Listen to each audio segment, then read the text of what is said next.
네, 지금부터 2부 순서를 시작하겠습니다. 2부는 특별한 영상으로 시작해 보고자 합니다. 코로나19 시기를 겪어내면서 일상 회복을 누구보다 원하는 당사자이자 주인공인 우리 아이들의 목소리를 함께 듣겠습니다.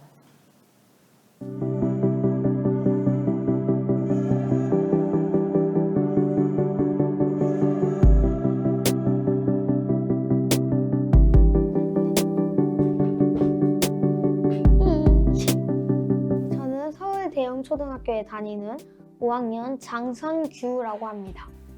안녕하세요. 저는 대형초등학교 4학년 장시현이라고 합니다. 저는 대림중학교 3학년 서세진이라고 합니다. 안녕하세요. 저는 대영중학교 3학년 김진아라고 합니다. 질문요. 일단은 한 명 한 명씩 화면 보기가 힘들어요. 그냥 학교 가면 다 볼 수 있는데, 그리고 친구들을 도와주기가 어려워요.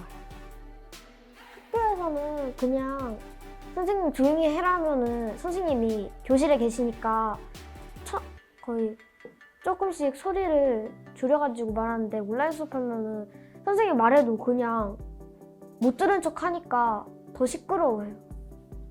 소리 지르고. 온라인 수업할 때는 일단 좀 편하긴 한데 집중이 잘 안 될 때도 많고, 그렇고 학교 갈 때는 좀 친구들도 볼 수 있고 더 재밌는 것 같아요. 온라인 수업 때는 엄청나게 빠르게 끝나고 그리고 불필요한 수업은 그냥 뛰고요. 학교 수업은 그냥 선생님이 말씀하신 거 다 받아 적고 학습지 다 채우고 그렇죠. 친구들이 일단 너무 늦게 들어와요. 그리고 늦잠 자는 애들이 너무 많아요. 오늘 9시 5분에 수업을 시작했어요. 말이 돼요? 9시인데? 9시에 수업을 시작해야 하는데? 학교에서 쉬는 시간에 친구들이랑 노는데, 거긴 집에서 하니까 왜 놀지를 못하잖아요. 그게 제일 불편해요. 네, 온라인 수업은 좀 빠르게 진행되는데 학교 가면은 쌤들이 다시 짚어주시긴 하는데, 그래도 온라인 수업할 땐 집중력이 떨어져서 다 제대로 못 들으니까 그것 때문에 좀 등교했을 때 힘든 것 같아요. 진도가 너무 빨라요. 온라인 수업할 때. 그리고 학습지로만 수업을 하시는 분들도 계세요. 원래는 교과서를 위주로 학습을 해야 되는데 학습지로만 계속 수업을 하셔가지고. 네. 하루에 스마트폰 평균 1시간, 2시간 정도예요. 30분에서 1시간, 2시간. 하루에 한 4시간? 4시간 정도 쓰는 것 같아요, 지금은. 거의 8시간. 너무 길죠? 가장 많을 때는 14시간을 한 적도 있어요. 친구랑 카톡하거나 동생이랑 게임하거나 아빠랑 게임 같이 하거나, 그리고 또 유튜브를 찍거나 유튜브를 하거나 게임하죠. 저는 거의 핸드폰, 스마트폰으로 하고 막 줌 수업 하거나 할 때는 태블릿으로 해요. 유튜브요. 아까 말했던 14시간의 주범입니다. 저 10시에 평균 14시 15분에 자서 8시, 6시 30분 그렇게 일어나요. 10시에 들어가면은 12시에 자서 12시, 11시? 예전에는 한 12시에서 한 11시쯤? 그쯤 잤는데 늦어졌어요. 오락가락한 것 같아요. 잠을 많이 잘 때도 있고 잠을 아예 안 자는 적도 있고요. 저는 숨쉬기 운동을 많이 해요. 줄넘기를 하다가 오빠 보드 뺏어가지고 타죠. 저는 딱히 운동을 따로 배우는 게 없어서 그냥 집 주변 걷거나 아니면은 뭐 줄넘기를 하거나 뭐 그러는 것 같아요. 자전거 타요. 자전거로 몇 바퀴 돌아요. 서린이랑 공원에서 걸어다니면서 얘기해요. 최근에 보드를 샀는데 좋아요. 기분이가 좋아요. 공기놀이 하고 가위바위보를 진 사람 다리 덮찢기. 그냥 친구랑 같이 막 TV를 보던가 아니면은 그냥 자던가 수다도 떨고 대부분 그렇게 지내요. 친구네 집에서 놀았어요. 친구네 집에서 놀고 아니면 저희 집에서 놀고 아니면 온라인 게임에서 만나고요. 우리 학교에 코로나 확진자가 나오면 어떻게 되는지 얘 제일 걱정했어요. 코로나 때문에 확진자가 더 늘어나니까 불안해요. 혹시 우리 가족도 걸리지 않을까 그런. 딱히 저는 없는 것 같아요. 그냥 만족하면서 살고 있어요. 아무래도 성적이나 아니면은 그 출결 상황 같은 거, 내가 제대로 들었나 하는 불안감 같은 거요. 친구들이랑 놀때요. 학교에서 가끔씩 마스크 쓰고 얘들은 그냥 모여서 얘기하거든요. 그때 놀러 가는 거? 캠핑을 가는 게 좋아요. 캠핑 가면은 바닷가에서 수영도 하고 게임만 하잖아요. 문제집 안 들고 가면서 그냥 게임만 해요. 그게 너무 좋아요. 이제 학교를 안 가는 날에는 그 가족들이랑 있는 시간이 많아지니까 대화를 더 좀 많이 하게 되는 것 같아요. 아무래도 일찍 끝나니까 여유 시간이 많아졌다는 거가 좋은 것 같아요. 마스크 쓰고 밖에 나가서 친구들이랑 모여서 놀다가 마스크 벗기요. 가족들과 놀이동산 가고 친구들과 함께 교실에서 막 운동장에서 뛰어다니고 그런 게 제일 하고 싶어요. 친구들이랑 롯데월드 가거나 아니면은 뭐 스케이트장이나 뭐 여러 군데 놀러 다니고 싶어요. 여행을 워낙 안 가본 지가 오래되니까 아무 데나 갔으면 좋겠어요. 확진자들한테 얘기하고 싶은데 제발 걸렸으면 병원에 가라고 말해요. 계속 딴 데 가고 몰래 숨고 그냥 딱 병원 가가지고 치료받고 감사합니다 하고 딱 나오면 될 것을 복잡하게 사람들 더 많이 만들잖아요. 엄마한테는 같이 나가달라고, 아빠한테는 회사 가면 제발 다치지 말고 오라고 그렇게 말하고 싶어요. 아빠가 집에 돌아오면은 원래 없던 상처가 많이 생기고 손이 까지고 그러니까 너무 슬퍼요. 저희가 좀 온라인 수업을 하면서 좀 힘들기도 하는데 학교를 좀 더 아예 많이 가던가 아니면은 자꾸 학교 갔다가 안 갔다가 하지 말고 한 개로만 좀 해줬으면 좋겠다는 바람이 있긴 해요. 백신 빨리 완성해 주세요. 네, 성규와 시연이 세진이와 진아의 진솔한 목소리가 담긴 영상을 통해서 그간 우리 아이들이 보낸 변화된 일상이 생생하게 그려집니다.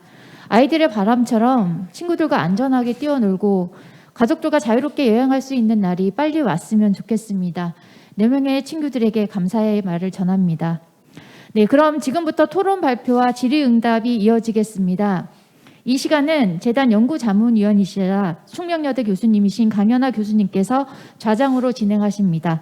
마이크를 강현아 교수님께 넘기겠습니다. 네, 안녕하십니까. 소개받은 숙명여대 아동복지학과의 강현아입니다. 오늘 2부 토론 좌장을 맡았습니다. 오늘 포럼 2부는 포스트 코로나19 일상회복의 실천적 정책적 대안에 대해서 각 분야 전문가를 모시고 함께 토론하는 자리로 마련하였습니다. 먼저 오늘 토론을 맡아주실 분들을 소개하겠습니다. 전국 지역 아동센터 협의회 최선숙 사무총장님 함께하셨습니다. 중랑교육복지센터 한효원 센터장님 참석하셨습니다. 초록우산 어린이재단 광주 아동보호 전문기관 한선희 관장님 참석하셨습니다. 우리 동네 마음건강연구소 고진선 소장님 참석하셨습니다. 한국보건사회연구원 박세경 선임연구위원님 참석하셨습니다. 한국교육개발원 김경애 선임연구위원님 온라인으로 참석하셨습니다. 네, 감사합니다. 지금부터 토론자분들께서 각각 15분 이내로 토론을 해주시면 감사하겠습니다. 6분의 토론이 모두 끝난 이후에는 또 함께 질의와 응답 시간을 갖도록 하겠습니다. 그럼 첫 번째 순서로 최선수 사무총장님의 토론이 있겠습니다. 큰 박수로 맞아주시기 바랍니다. 네, 반갑습니다. 방금 소개받은 저는 전국지역아동센터 협의회 사무총장이고요. 최선숙입니다. 이렇게 먼저 온라인 상이지만 이런 자리를 좀 마련해 주신 추로구산 어린이재단에 감사드리고요. 또 아주 어려운 연구 진행해 주신 정희준 교수님 그리고 자장 맡으신 강연아 교수님께 감사드립니다. 저는 이제 지역아동센터 현장에 있으신 분들의 이야기를 좀 모아서 저희가 좀 지역아동센터에서 아이들을 또 코로나 시기에 보호하면서 어떤 일들이 있었는지 좀 간단하게 말씀드리고 또 앞으로는 어떤 부분을 조금 이렇게 바뀌었으면 좋겠는지 좀 고민들을 현장에서 한 부분들을 같이 말씀드리고자 합니다.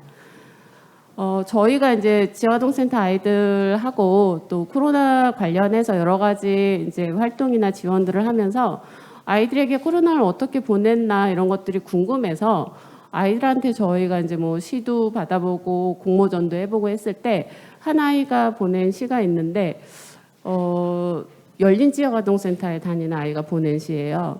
제목이 쉽다예요.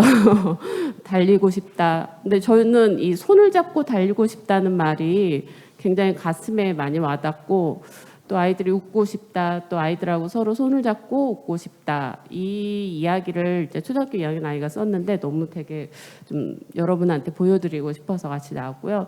그림에서도 아이가 보여주듯이 이렇게 마스크에 울음 표시가 굉장히 좀 인상적이었고 또 다른 친구들이 쓴 글들 중에 보면은 학교에서 코로나에서 때문에 이제 온라인 수업 많이 해가지고 시력이 나빠졌다 이런 아이들의 또 글들도 있었고 근데 너무너무 심심하다 이 말이 되게 아이들한테 가슴에 많이 와닿았어요. 저희 집에도 아이들이 이제 2학년, 5학년인데 아이들도 보면서 집에서 사실 밖에 나가지 못하고 놀이터라는 가까운 공간도 좀 제한적이고 이러다 보니까 집안에서 놀 수 있는 부분들이 좀 많이 한계가 있었던 것 같아요. 근데 그거는 지역아동센터 역시 마찬가지였던 것 같아요.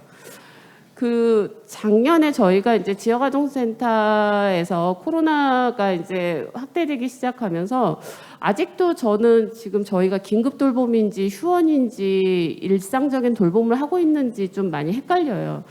그러니까 공식적으로는 저희 계속 이제 공문상은 2.5단계에서는 이제 긴급 돌봄이다라고 하는데 사실상 정원이 저희가 29명, 25명인 상황에서는 거의 아이들이 20명 가까이 지금 나오고 있어요. 그래서 이게 긴급 돌봄인지 좀 모호하긴 하지만 그리고 긴급 돌봄의 의미도 무엇을 조금 더 해야 되는지 저희가 어떤 서비스를 더 제공해야 하는 말인지가 정부에서 보건복지부나 가이드가 내려올 때 되게 좀 모호해서 여전히 일단 저희는 긴급 돌봄이 상황이긴 해요. 근데 아이들이 바뀌거나 또 그런 건 아니거든요. 다만 이제 보호하는 형태에 있어서 저희 입장은 보호 시간이 훨씬 더 길어진 거는 사실이고요. 또 저희가 아이들이 그러니까 온라인으로 학교가 개강하고 나서 아이들에 대한 학습 지도 부분에 대한 비중이 훨씬 더 저희는 커진 상황이에요. 그러니까 지역아동센터 아이들이 처음에 코로나 터지고 나서 교육청에서 태블릿 PC를 받아갖고 들고 오는데 처음에 아이들이 줌을 접속하는 방법도 모르고 그다음에 이 학습이 어떻게 들어가서 그 수업 시간에 맞춰서 프로그램을 진행하는 것 자체가 아이들이 굉장히 어려움이 많았기 때문에 저희 선생님들도 아이들하고 같이 배워가면서 온라인 학습을 개별적으로 지도해 줄 수밖에 없었거든요. 그래서 그 전에는 저희가 1학년이면 1학년 이렇게 집체로 프로그램들을 했었는데 지금은 거의 개별 학습 수준에 가깝게 1대1로 할 수밖에 없는 상황이 된 거죠. 왜냐하면 아이들마다 학년도 다 틀리고 학교도 다 틀리기 때문에 학교를 나가는 날하고 학교를 안 나가는 날에 모두 다 지역아동센터에 나오는 상황이기 때문에 어떤 지역아동센터는 온라인 돌봄 때문에 아침 8시부터 저녁 늦게까지 야간 보호까지 계속 하는 곳들도 있어서 선생님들이 지금 굉장히 1년 반 지금 2년 가까이 돼가면서 이게 어느 선까지 현장에서 민간에서 좀 마을 돌봄에서 커버를 해야 되는지 많이 좀 힘들어하고 있는 상황이에요.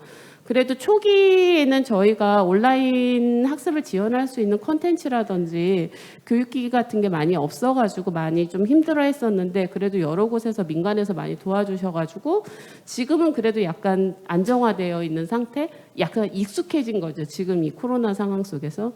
그리고 이제 저희가 작년 같은 경우 가장 많이 힘들어하셨던 거는 선생님들이 애들이 일단은 학교를 못 가니까 밥을 못 먹는 아이들이 너무 많았던 거죠.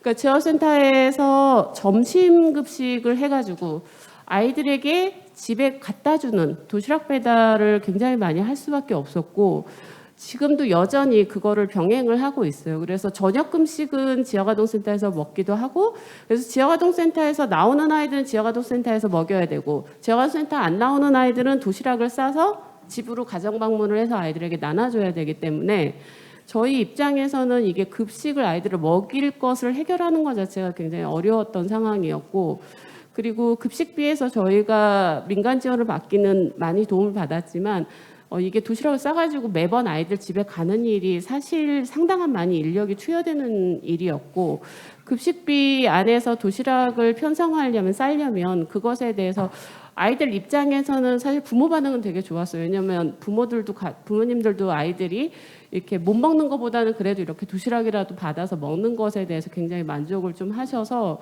저희는 이제 일단은 긴급 돌봄 나온 아이들은 현장에서 먹이랴 또 안 나온 아이들은 도시락을 싸서 현장에 배포하랴 굉장히 좀 바쁜 시기를 많이 보냈고요. 근데 이제 가장 안타까웠던 거는 이제 저희가 프로그램들을 전부 개별로 온라인으로 전환을 해야 되는데 전환을 하기에는 공간적으로 저희가 굉장히 협소하고 그걸 분리할 수 있을 만한 대체 프로그램을 준비할 만큼의 전문성이나 인력이 충분치 않으니까 어떻게 해야 될지 굉장히 이제 난망한 상황으로 작년은 좀 많이 보냈던 것 같아요. 그래도 좀 작년 하반기부터는 선생님들이 대체 프로그램들을 계속 개발하고 또 아이들하고 함께 할 수 있는 것들을 만들어내면서 조금 지금은 많이 좀 적응하고 있는 것 같아요. 근데 이제 뭐 아이들이 사실 지역센터에서 제일 좋아했던 만족도가 높았던 부분들이 다양한 프로그램들을 문화 활동들을 하는 거였고 나들이를 가고 또 지역센터를 통해서 현장 학습을 하고 하는 것들에 대한 만족이 높았는데 그 부분이 일체할 수가 없으니까 저희가 그렇다고 공간이 넓어서 뭐 실내에서 체육 프로그램을 할 수 있는 부분도 아니고 또 나가지 못하는데 캠프 같은 것들을 전혀 할 수가 없는 상황이라서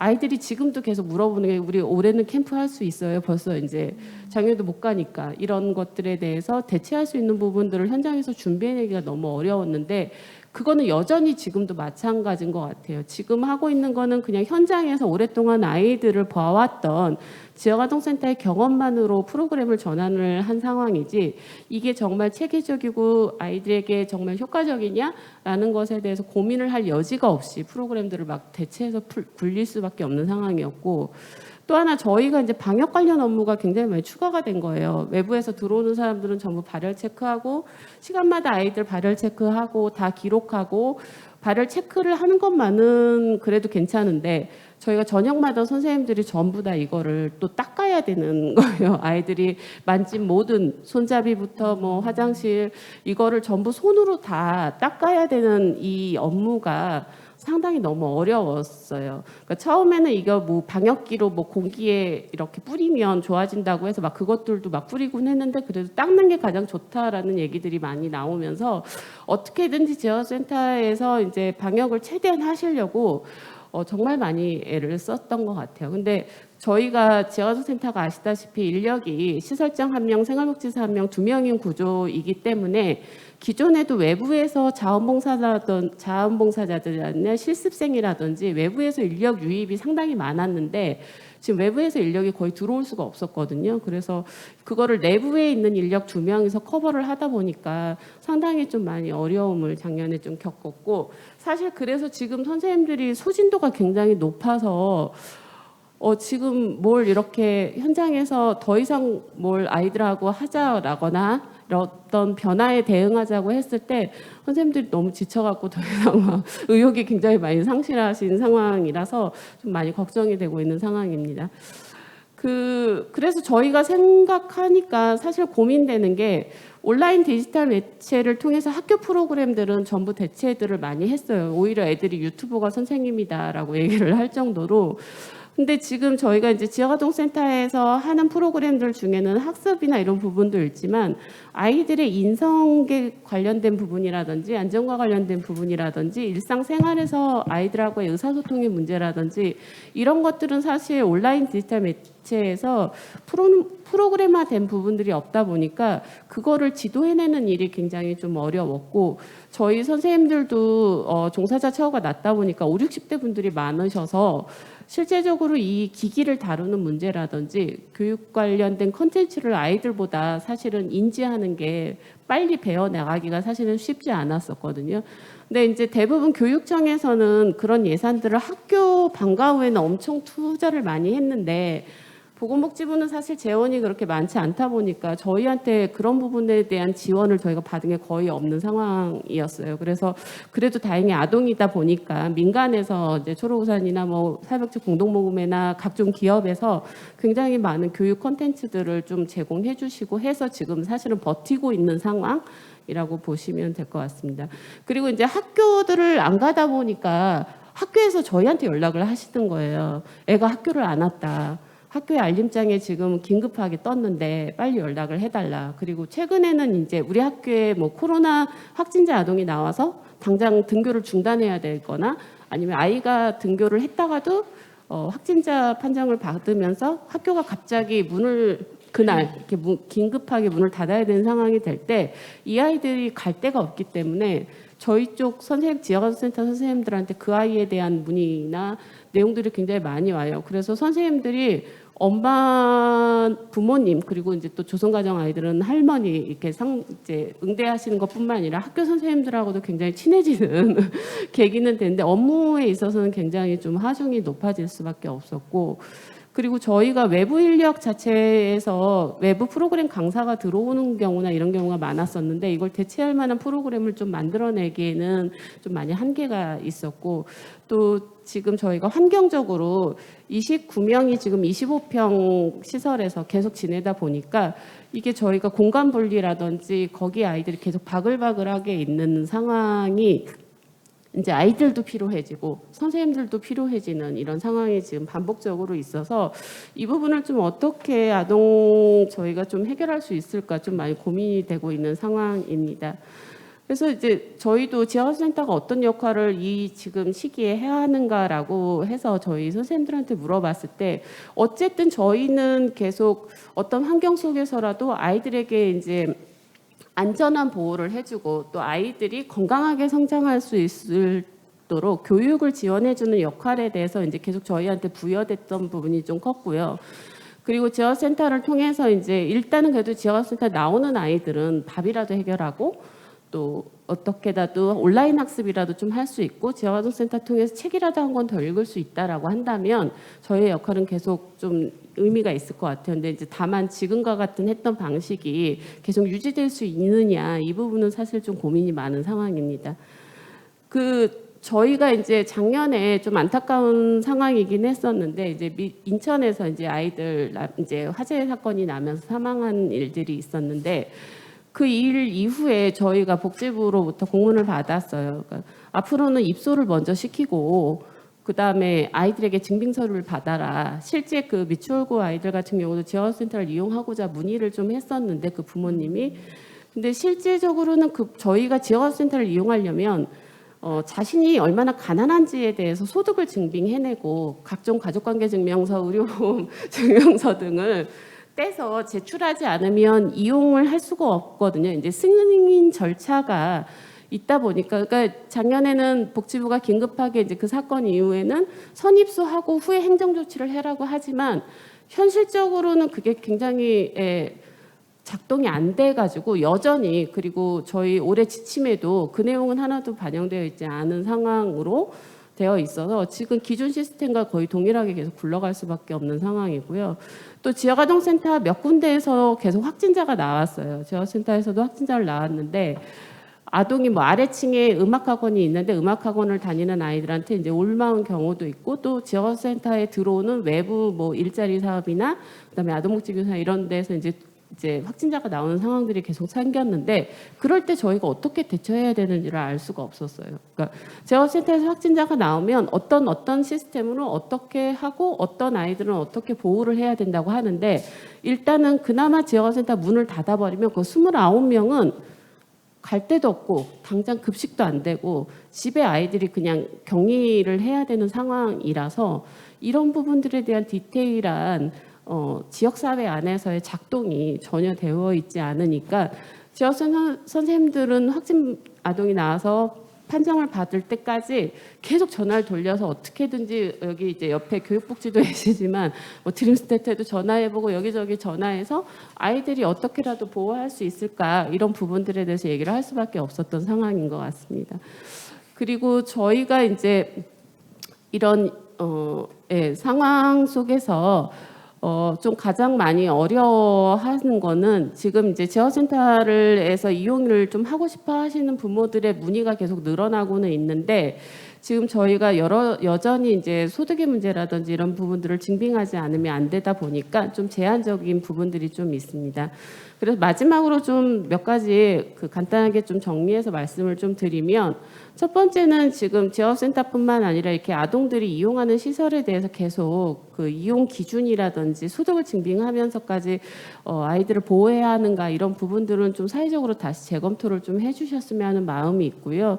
그래서 이제 돌봄이 필요하다고 한다면 누구나 다 이용할 수 있는 시스템이 돼야 되는 부분들이 있고 그리고 지역센터뿐만 아니라 아동과 관련된 시설들이 대부분 2004년도에 종사자 배치 기준하고 면적들이 정해지고 난 이후에 지금 상황이 반영되는 환경이나 인력 구조를 만들지 못하고 있거든요. 그래서 그런 부분들에 대한 이제 좀 면밀한 검토도 좀 필요할 것 같고 사실은 좀 걱정은 초등학교 아이들보다 사실 중고등학교 아이들이 저희는 더 개인적으로 좀 많이 걱정이 돼요. 그래도 초등학교 아이들은 어떻게 지역센터라도 나오고 막 저희가 끌어내서 아이들한테 어떤 관계들을 계속 만들려고 노력은 하고 있는데 중고등학교 아이들은 사실 그게 쉽지가 너무 않아서 아이들이 집에 숨어버리는 상황이 굉장히 많이 나오기 때문에 이 아이들을 사실 다시 관계를 회복할 수 있고 다시 또 학교에뿐만 아니라 지역사회에서 아이들을 끌어내는 부분들 활동할 수 있게 만들어내는 부분들이 굉장히 좀 어려움이 있다라는 생각이 좀 듭니다. 그리고 이제 저희가 계속 여러 가지로 이렇게 위기 상황이 됐을 때 지역아동센터뿐만 아니라 이렇게 같이 연계해서 어떠한 상황을 대응하는 것에 대해서 지역사회에서 사실 이게 쉽지가 않아서 네트워킹이 되어 있기는 하지만 실제 작동하는 데는 좀 많이 어려움이 있어서 이런 여러 가지 모델이나 이런 부분에 대한 개발은 좀 필요하다고 좀 생각을 하고 있습니다.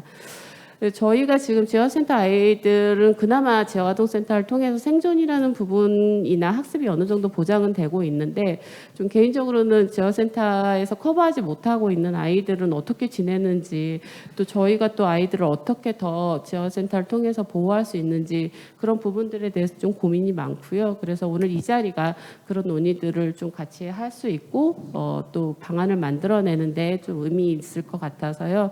좀 함께 하게 돼서 영광이고요. 또 아이들 위해서 이런 자리를 마련해 주셔서 감사드립니다. 이상입니다. 네, 지역 아동센터 협의회 최선숙 사무총장님 토론 감사드리고요. 아무래도 돌봄이 가장 필요한 아동들에게 지금 가장 먼저 열려야 되는 그런 지역 아동센터인데 여러 가지 지금 긴급 돌봄 상황이 있음에도 불구하고 여러 가지 행정 처리라든지 방역 업무라든지 이런 부분에 대해서 굉장히 어려움이 가중되다 보니까 제 역할을 하기 어려운 이런 상황들을 잘 얘기를 해주셨고 또 여러 가지 이제 제언도 많이 주셨습니다. 다시 한번 감사의 박수 부탁드립니다. 그럼 네, 두 번째 토론으로는 중랑교육복지센터 한효원 센터장님 토론이 있겠습니다. 네, 안녕하세요. 소개받은 오늘이 행복한 어린이 청소년을 위해서 교육복지센터에서 근무하고 있는 한효원 센터장입니다. 네, 귀한 자리에 초대해 주신 초록우산 어린이재단에도 감사드리고 오늘 이렇게 함께해 주시고 준비해 주신 분들께 다시 한번 감사드립니다. 저희 센터 로고입니다. 작년 저희 청소년 서포터즈 친구들이 이렇게 예쁘게 센터의 사업들을 보고 정리해 준 건데 친구들을 돕는 걸 좋아하는 길고양이와 뱁새 친구가 있는데요. 그 위에 있는 비전이 비전이 오늘이 행복한 어린이 청소년이라고 저희 센터의 비전이 되어 있습니다. 대한민국의 미래라고 흔히 청소년과 아동들에게 많이 이야기를 해주시는데 사실 저희가 아이들과 많이 고민했던 건 오늘 당장 행복하지 않으면 내일도 별로 행복할 것 같지 않아요 라고 얘기하는 것들을 저희가 잘 담아서 이렇게 비전으로 삼아서 진행을 하고 있고요. 사실 코로나 상황에서 많은 것들이 좀 달라졌지만 저희는 특별히 교육복지센터의 사업과 사례를 중심으로 설명드리려고 합니다. 네, 이 사진은 아이가 등교하는 사진을 제가 가지고 왔는데 저희 센터는 초등학교 정문 앞에 위치하고 있습니다. 그래서 올해 3월 초등학교 정문이 열리면서 벨소리가 들리는데 얼마나 반가웠는지 모릅니다. 아이들의 교복 입은 모습들이 괜히 울컥하고 그리운 상황들이었는데요. 작년 코로나19로 사실 학교도 그렇고 전 세계적으로도 많은 변화들이 있었지만 가장 많은 변화를 가지고 있었던 건 저희 아이들이 아닐까 사실 생각합니다. 계속 초에는 등교 개학이 이제 연기가 되었고요. 그래서 서울에 있는 25개에 있는 지역 교육복지센터들은 먼저 우리 아이들은 어떻게 지내고 있을까라고 관심을 가지고 먼저 아이들을 만나야겠다. 그리고 아이들의 일상을 확인하는 것들에 중점을 두어야겠다라는 부분으로 사업을 시작했습니다. 모든 복지기관들과 마찬가지로 사실 많은 꾸러미들이 전달이 되었는데 저희는 이 꾸러미보다는 교육복지센터가 학교에 있는 교육 취약 학생들을 추천받아서 지역의 네트워크로 지원하는 연계의 그런 중점 사업을 운영하는 기관이다 보니까 저희가 만나고 있는 일반 학교의 친구들 중에 작년 기준 교육 취약 학생 중에 가정 방문을 필요로 하는 친구들을 먼저 추천받아서 가정 방문을 가고 어떻게 지내는지 일상을 확인했고요. 그 다음에 이제 온라인 학습이 시작이 되더라고요. 그러니 학교에서는 온라인 학습 참여가 잘 되지 않는 학생들을 추가로 또 추천받아서 가정 방문과 모니터링을 진행했습니다.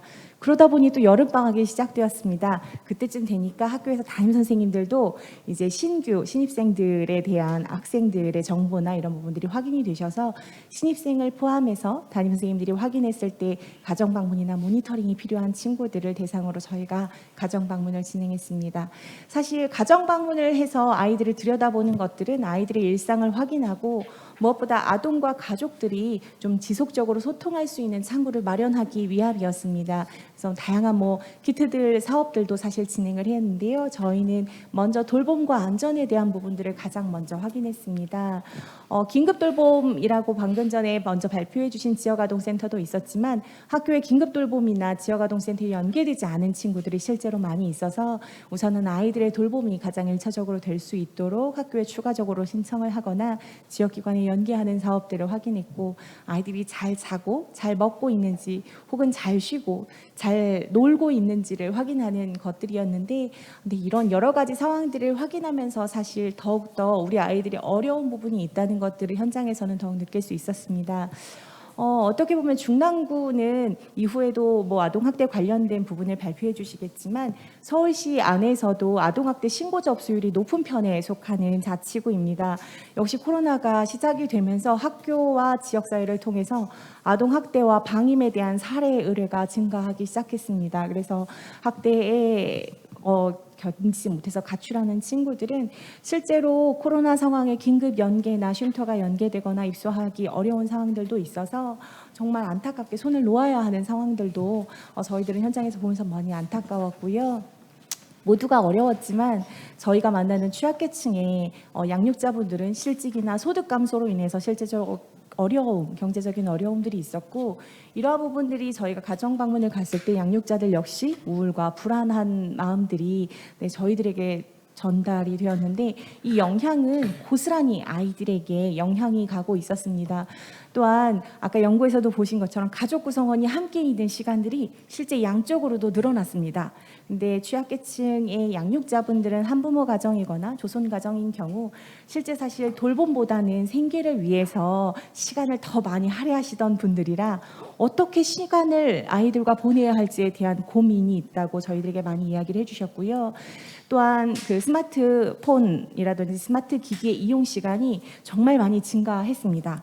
네, 아이들도 할 부분이 없어서 스마트폰을 들여다보고 있는데 스마트폰의 이용 시간이 늘어나니까 양육자들은 걱정이 되셨어요. 왜 이 걱정이 걱정으로 나오지 않고 잔소리로 나오니 아이들과 또 양육자들과는 계속해서 갈등이 생기기도 했고요. 실제로 스마트 기기 이용이 증가하면서 오픈 채팅이라든지 음란물에 또 접촉하는 노출되는 빈도들이 증가하면서 또 다른 어려움들을 실제로 현장에서는 볼 수 있었습니다. 교육 소외에 대한 부분에 대해서 사실 미디어 중독이 심하거나 온라인 학습 지원에 취약하다는 내용은 많은 연구를 통해서도 사실 저희가 알 수 있었고요. 또한 제가 자료집에 넣어드렸던 동대문구 교육복지 대상 학생 조사는 저희 강민정 의원이 주최한 어린이 청소년들의 신체적, 정신적, 건강적 손실과 상처 회복을 위한 토론회에서 김경아 지정관 선생님이 정리해 주신 자료인데 여기에서도 핸드폰, 인터넷, 텔레비전을 끊기 어렵다. 그냥 매일 불안하고 화가 난다. 이런 이야기들을 실제로 아이들이 하고 있었습니다. 또한 현장에서 느껴지는 문화적 소외는 지역아동센터장님이 대표님 얘기해 주신 것처럼 놀거리가 부재한 아이들은 정말 일생에 몇 번 없는 졸업식과 입학식이라는 이벤트도 사실 중단이 되었고요. 자율수강권을 이용해서 그나마 할 수 있었던 특기적성 프로그램도 단절되고 공공기관에서 무료 이용 프로그램으로 아이들이 이제 체험을 하던 문화 지원 사업들도 중단이 되면서 어떻게 보면 기회마저 빼앗긴 상황들이 계속되고 있었습니다. 그럼에도 불구하고 아이들의 그런 일상적인 지원과 회복을 위해서 사실 교육복지센터 또한 학교에 있는 지역사회교육 전문가 전담 인력들, 유전가들 여러 명들이 또 휴관 없이 계속해서 아이들을 지원하고 있었는데 그중 몇 가지 사례만 통해서 좀 설명드리려고 합니다. 동작교육복지센터에서 조선가정 학생을 지원한 사례인데 양육자가 이혼하시면서 조선가정, 조부모 가정에서 양육되었습니다. ADHD 진단을 받아서 사실 약물 치료와 상담 치료가 진행이 되고 있었고 지속적인 센터의 조선가정 중심 자조 모임에 참여하시면서 조부모 교육이나 가족 캠프를 계속 진행하시고 계셨는데 코로나 상황이 되니까 이제 소규모의 프로그램 그러다가 계속 단계가 격상되면서 이후에는 자조 모임은 없어지고 사실 개별 가족 지원 프로그램이 진행되게 되었다고 합니다.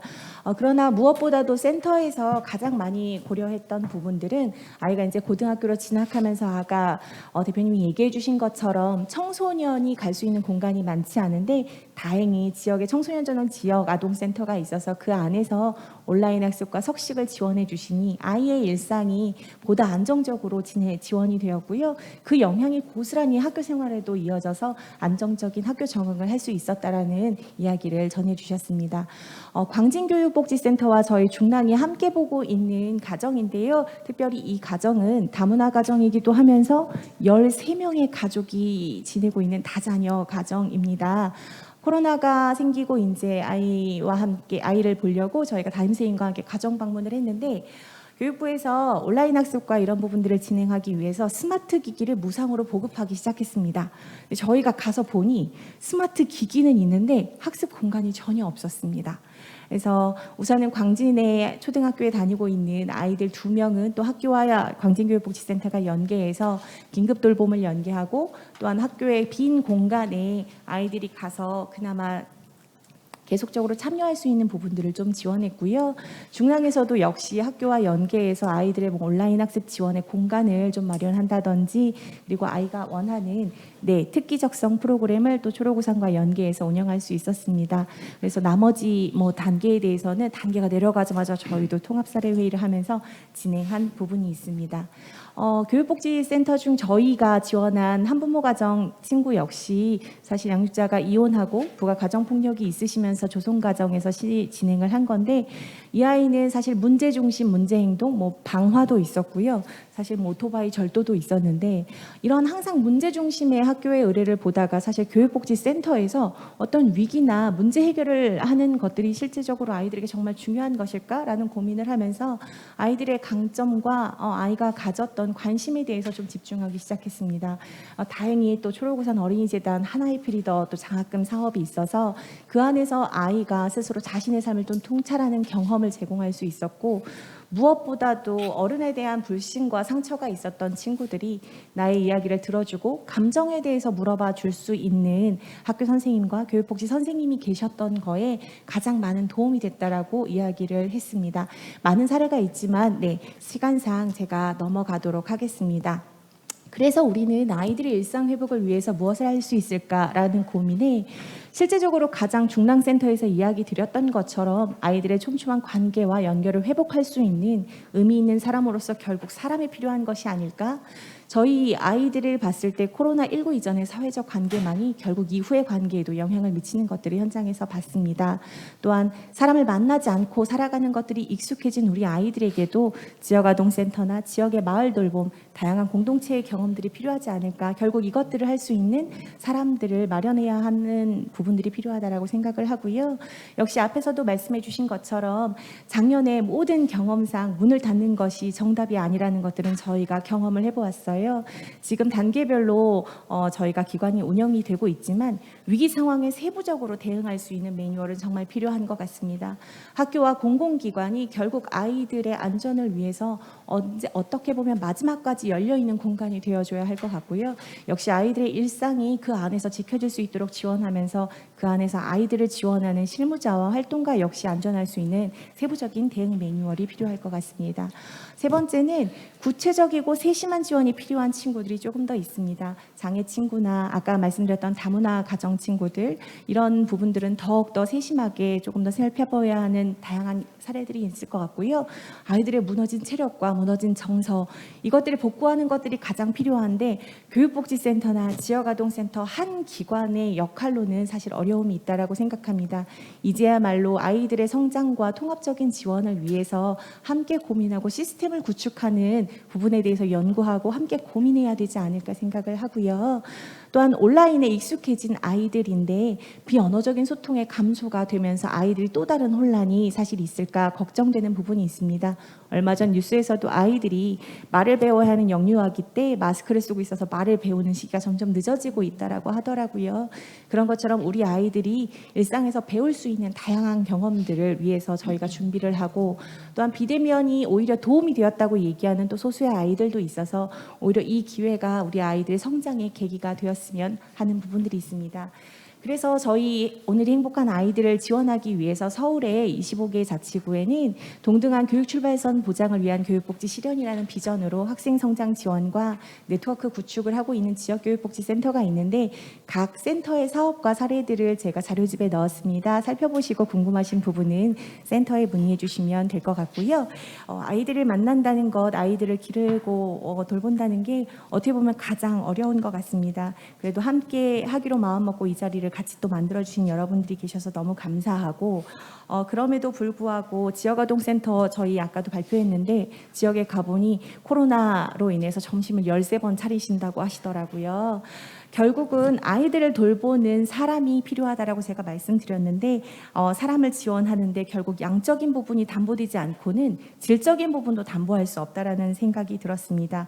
전담 인력을 배치를 증가하거나 또한 협력하거나 관련 부처가 예산을 확보하는 부분도 사실 계속적으로 연구가 되고 실제로 지금 교육부 교육청 안에서도 교육복지센터를 위한 연구가 진행이 되고 있는데 교육복지센터나 교육복지사업학교에서 근무하고 있는 지역사회 교육 전문가나 교육복지 사업을 열심히 하고 있는 이 전담 인력들이 교육복지 사업을 더 잘할 수 있도록 안정적인 시스템들을 구축해 주시고 또한 다른 아이들을 만나고 있는 시스템 안에서도 인력에 대한 지원들과 그런 시스템을 구축하시는 부분에 대해서 정말 필요 있는 연구가 계속되었으면 좋겠습니다. 그래서 오늘이 행복한 청소년이 있다면 그 아이들과 함께 행복한 실무자들이 함께 되기를 바라면서 마지막으로 제가 자료집에 넣어드렸던 코로나 삼행시로 마무리를 하려고 합니다. 저희 중당구에 있는 민간단체에서 10대 아이들이 삼행시를 지었는데요. 코로나 이전의 삶, 로또였구나. 나는 몰랐지. 네, 우리 아이들의 그 코로나 이전의 삶이 로또였다고 할 수 있는 이 삶을 다시 잘 회복해서 지원할 수 있도록 저희도 최선을 다하겠고 많이 응원해 주시기 바랍니다. 감사합니다. 네, 중랑교육복지센터 한효원 센터장님께서 현장에서 이렇게 느끼시는 여러 가지 어려움, 또 특히 아이들이 다양한 취약계층 아이들을 만나시면서 여러 가지 사례를 소개를 해주셨고요. 저도 지금 얘기를 들으니까 가장 기억나는 것이 학교라는 공간이 이 재난이라는 상황 속에서도 마지막까지 열려야 되는 곳이다. 아이들을 위해서 마지막까지 열려야 되는 곳이 학교다라는 말씀이 기억이 남습니다. 좋은 토론 감사했고요. 다음 토론 순서로는 초록우산 어린이재단 광주 아동보호 전문기관에 계시는 한선희 관장님께 다음 토론 순서 부탁드리겠습니다. 네, 반갑습니다. 방금 소개받은 광주 아동보호 전문기관 한선희입니다. 정희중 교수님께서 주제 발표해 주셔서요. 너무나 공감하고 또 우리 아이들의 안타까운 생활들을 코로나 상황에서의 생활들을 보면서 안타까움에 마음이 되게 아팠습니다. 실질적으로 코로나 때 지난 해에 1년 저희 아동보호 전문기관도 무척 어려운 시기를 지났는데요. 아이들의 일상이 변화된 그 속에서 우리 아이들이 교수님 발제처럼 수면과 밥 먹는 것이 달라지고 또 학업과 여가, 미디어 사용 이런 것들이 일상이 달라지면서 우리 아이들의 생활을 아주 최일선에서 곁에서 지켜봐온 저로서는 되게 가슴이 아팠고 또 이 아이들이 코로나가 지나고 나면 그러면 예전의 그런 생활로 회복될 수 있을 것인가, 또 우리가 마스크를 벗는다고 옛날과 같이 친구들과 교제하고 사귀고 학업하고 놀면서 학교 생활을 잘 할 수 있을 것인가, 이런 것들을 생각하면서 희망도 갖지만 또한 우리가 현장에서 정말로 잘 준비해서 우리 아이들의 일상을 회복할 수 있도록 조금 도움을 줘야 되겠다, 이런 생각을 하면서 발제를 들었습니다. 감사하고 또 그 우리들에게 있어서 일상 생활에 대한 이 평상적인 것 같은 이 생활이 우리 아이들에게 얼마나 큰 영향을 미치는 것인지, 긍정적이든 부정적이든 그런 것들이 영향을 미친다는 것을 보면서 특히나 우리 아이들한테는 아이들의 발달 과정에서 해서는 안 될 일도 있지만 또 적절한 자극을 주어서 해야 될, 방치되어서는 안 될 그런 일들이 있는 것을 생각하면서 오늘 아동학대 현장에서 코로나 때를 현황을 좀 살펴보고 현장에서의 어떤 대안들을 조금 제시해보고자 합니다. 자료에서 보면은요, 아이들의 기본 일상에 큰 변화가 생겼다고 했는데 제가 만난 우리 아이들은 수면이 늘기도 했고 수면의 질이 안 좋아지기도 했고요. 식사는 제때에 먹지를 못하거나 또는 식사를 챙겨주는 교수님의 발제에서도 나와 있었는데 부모와 함께하는 시간이 늘어났고 또 혼자 있는 시간이 늘어났으며 또 아동학대 신체 정서 방임이 늘어났다는 데이터를 보면서도 현장에서 있었던 것들을 수치로 그렇게 확인할 수가 있어서 좋은 자료였다고 생각을 하고요. 학업은 우리 아이들이 점점 좀 더 줄어드는 것을 경험했고 여가는 그 텔레비전 시청 이런 것들이 너무나 많이 늘었고요. 그리고 이제 미디어에 대한 과사용, 특히나 게임 과의존, 또 게임을 많이 하는 시간들이 늘어가지고 밤에 잠을 많이 안 자고 늦게까지 그런 것들을 하다가 새벽녘에 잠이 들어서 오전에 비대면으로 수업을 할 때 등교하지 못하고 또는 온라인으로 들어갔더라도 출결만 하고 자기는 다른 일을 하거나 이런 아이들을 옆에서 좀 많이 봐왔습니다. 우리가 알다시피 아동학대는 가정 내에서 부모에 의해서 발생하는 비율이 80% 정도 된다고 알고 있잖아요. 코로나19로 인해서 비대면 수업이 증가하기 때문에 아이들이 혼자 있는 시간이 늘거나 또 부적절한 부모 양육 태도를 갖고 있는 보호자들, 부모를 포함한 보호자들과 지내는 시간이 늘어났습니다. 한부모 가정에서 제가 이런 사례도 만났는데요. 모자 가정이었고 엄마가 생계 때문에 밖에 일하러 갔고 8살짜리 우리 여자아이가 동생 2 어린이집과 어린아이들을 보살피면서 전자레인지에 엄마가 그 점심으로 준비해둔 음식을 데우기 위해서 전자레인지에 넣고 그 전자레인지를 돌렸다가 꺼내서 식사를 하려던 중에 접시가 너무 뜨거워가지고 떨어뜨려서 깨뜨렸어요. 근데 이제 엄마가 밖에서 일을 하시면서 집에 핸드폰하고 연결된 CCTV로 아이들을 보살피고 뭐 위험한 것을 하거나 하면은 연락해서 아이들에게 지시하고 이런 형태의 보살핌을 하고 있었는데 그 깨진 접시를 보면서 엄마가 아이를 혼을 냈던 거예요. 그래서 이제 저희를 만나게 됐는데 이런 가정들, 즉 생계형으로 아이들이 방치된 채 있는 이런 가정들이 이제 늘어난 것을 저희가 옆에서 경험했습니다.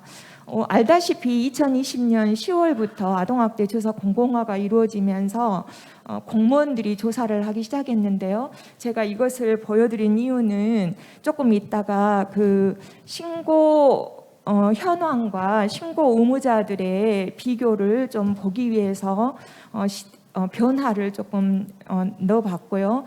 그리고 이제 초, 중, 고교 직원이나 보육교직원, 그리고 유치원 교직원, 학원 및 교습소 정사자들은 신고 의무자들입니다. 특례법의 제10조에 신고 의무자들이 아이들의 그 교육이나 보육 또 업무상 알게 된 그 내용 아동학대의 의심이나 발견 사항에 대해서 신고할 수 있도록 25개 직군을 정하고 있는데요. 이 초중고 교사와 보육교직원, 유치원 교직원, 학원 및 교습 종사자 등은 신고 의무자들 중에서도 아동학대에 대한 발견 가능성이 아주 높은 그런 직군들입니다.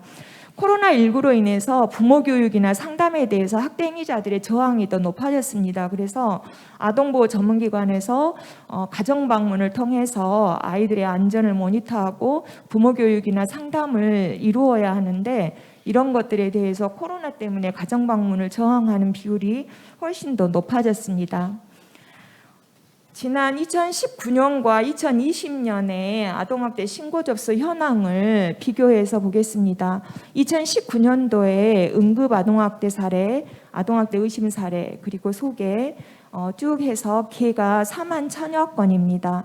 2020년에는 4만 2천여 건입니다. 이 비율의 증가는 수치적으로는 약간의 증가가 있으나 아까 교수님 발제에 의하면 일반 가정에서도 아동학대 경험 비율이 아이들의 진술에 높은 것을 볼 때에 그런 발생 비율보다는 아직도 여전히 발견율은 낮은 것 같습니다. 광주 지역은 오히려 줄기도 했습니다. 지역적으로 약간의 편차들이 많이 발생했는데요. 아까 사례에서도 나왔듯이 인천 미추홀 사건처럼 그런 일이나 또는 천안 사건, 창녕 사건 이런 일들이 있을 때면 사회적 인식이 조금 높아져서 그 지역에 있는 아동학대 사례들은 많이 신고되는 경향이 있고 또 그렇지 않은 경우에는 이처럼 발견율이 좀 낮아지는 이런 사례들도 있는 것 같습니다. 좀 더 구체적으로 보면 초중고 교사에 의한 신고 의무자가 2019년도에는 15.4% 정도였는데 그 밑에 표에 2020년에는 10.4%로 줄어든 것을 볼 수 있습니다. 보육교직원도 마찬가지로 1.2% 정도였는데 0.5% 정도로 낮아졌습니다.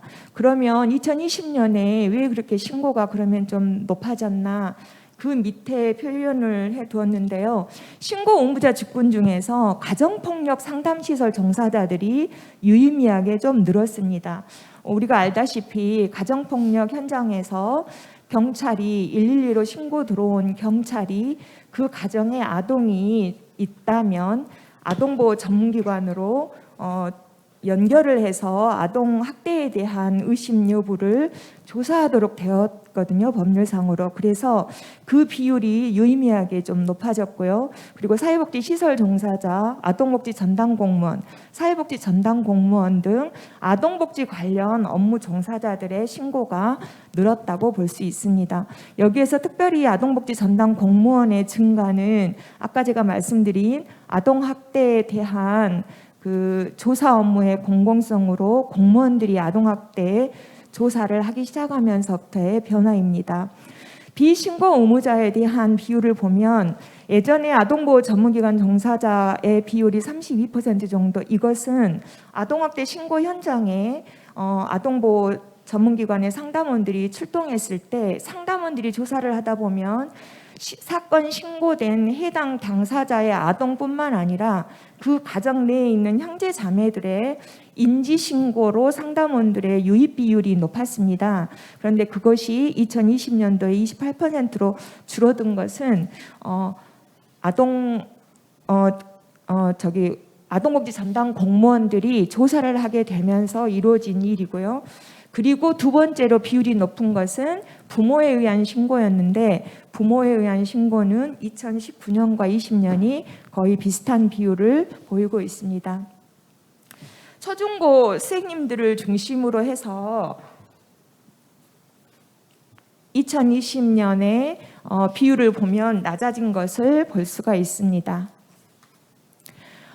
특별히 방임된 사례를 보려고 하는데요. 2019년도에 방임의 사례들이 나이를 비교해서 볼 때 1세, 1세에서 3세, 4세에서 6세 비율이 높은 것을 볼 수가 있고 정서학대의 비율은 2만 1000여 건입니다. 그런데 2020년에 비교를 해서 보면 방임의 유형이 4세에서 6세, 7세에서 9세, 10세에서 12세 초등학교 학생들로 많이 늘었던 것을 볼 수 있습니다. 그래서 2020년 코로나 때에는 초등학생들의 방임 비율이 높아졌고 특히 정서학대의 비율이 2만 1000여 건에서 2020년에 2만 3000여 건으로 정서학대 비율이 아주 높아졌음을 볼 수 있습니다.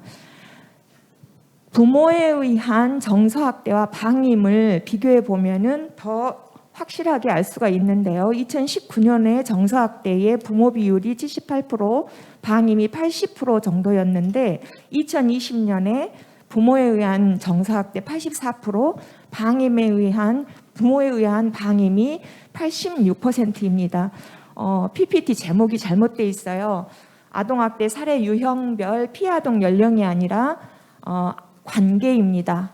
그 학대 행위자와의 관계입니다. 2019년과 2020년을 비교해 볼 때 부모에 의한 정서학대, 부모에 의한 방임이 아주 현저하게 늘어난 것을 알 수가 있습니다. 그래서 저는 이렇게 말을 맺으려고 하는데요. 아이들의 기본 일상이 회복될 수 있도록 등교를 기반으로 방역 수칙을 다시 정립해서 얘들아 학교 가자라는 교수님의 발제에 적극 동의합니다.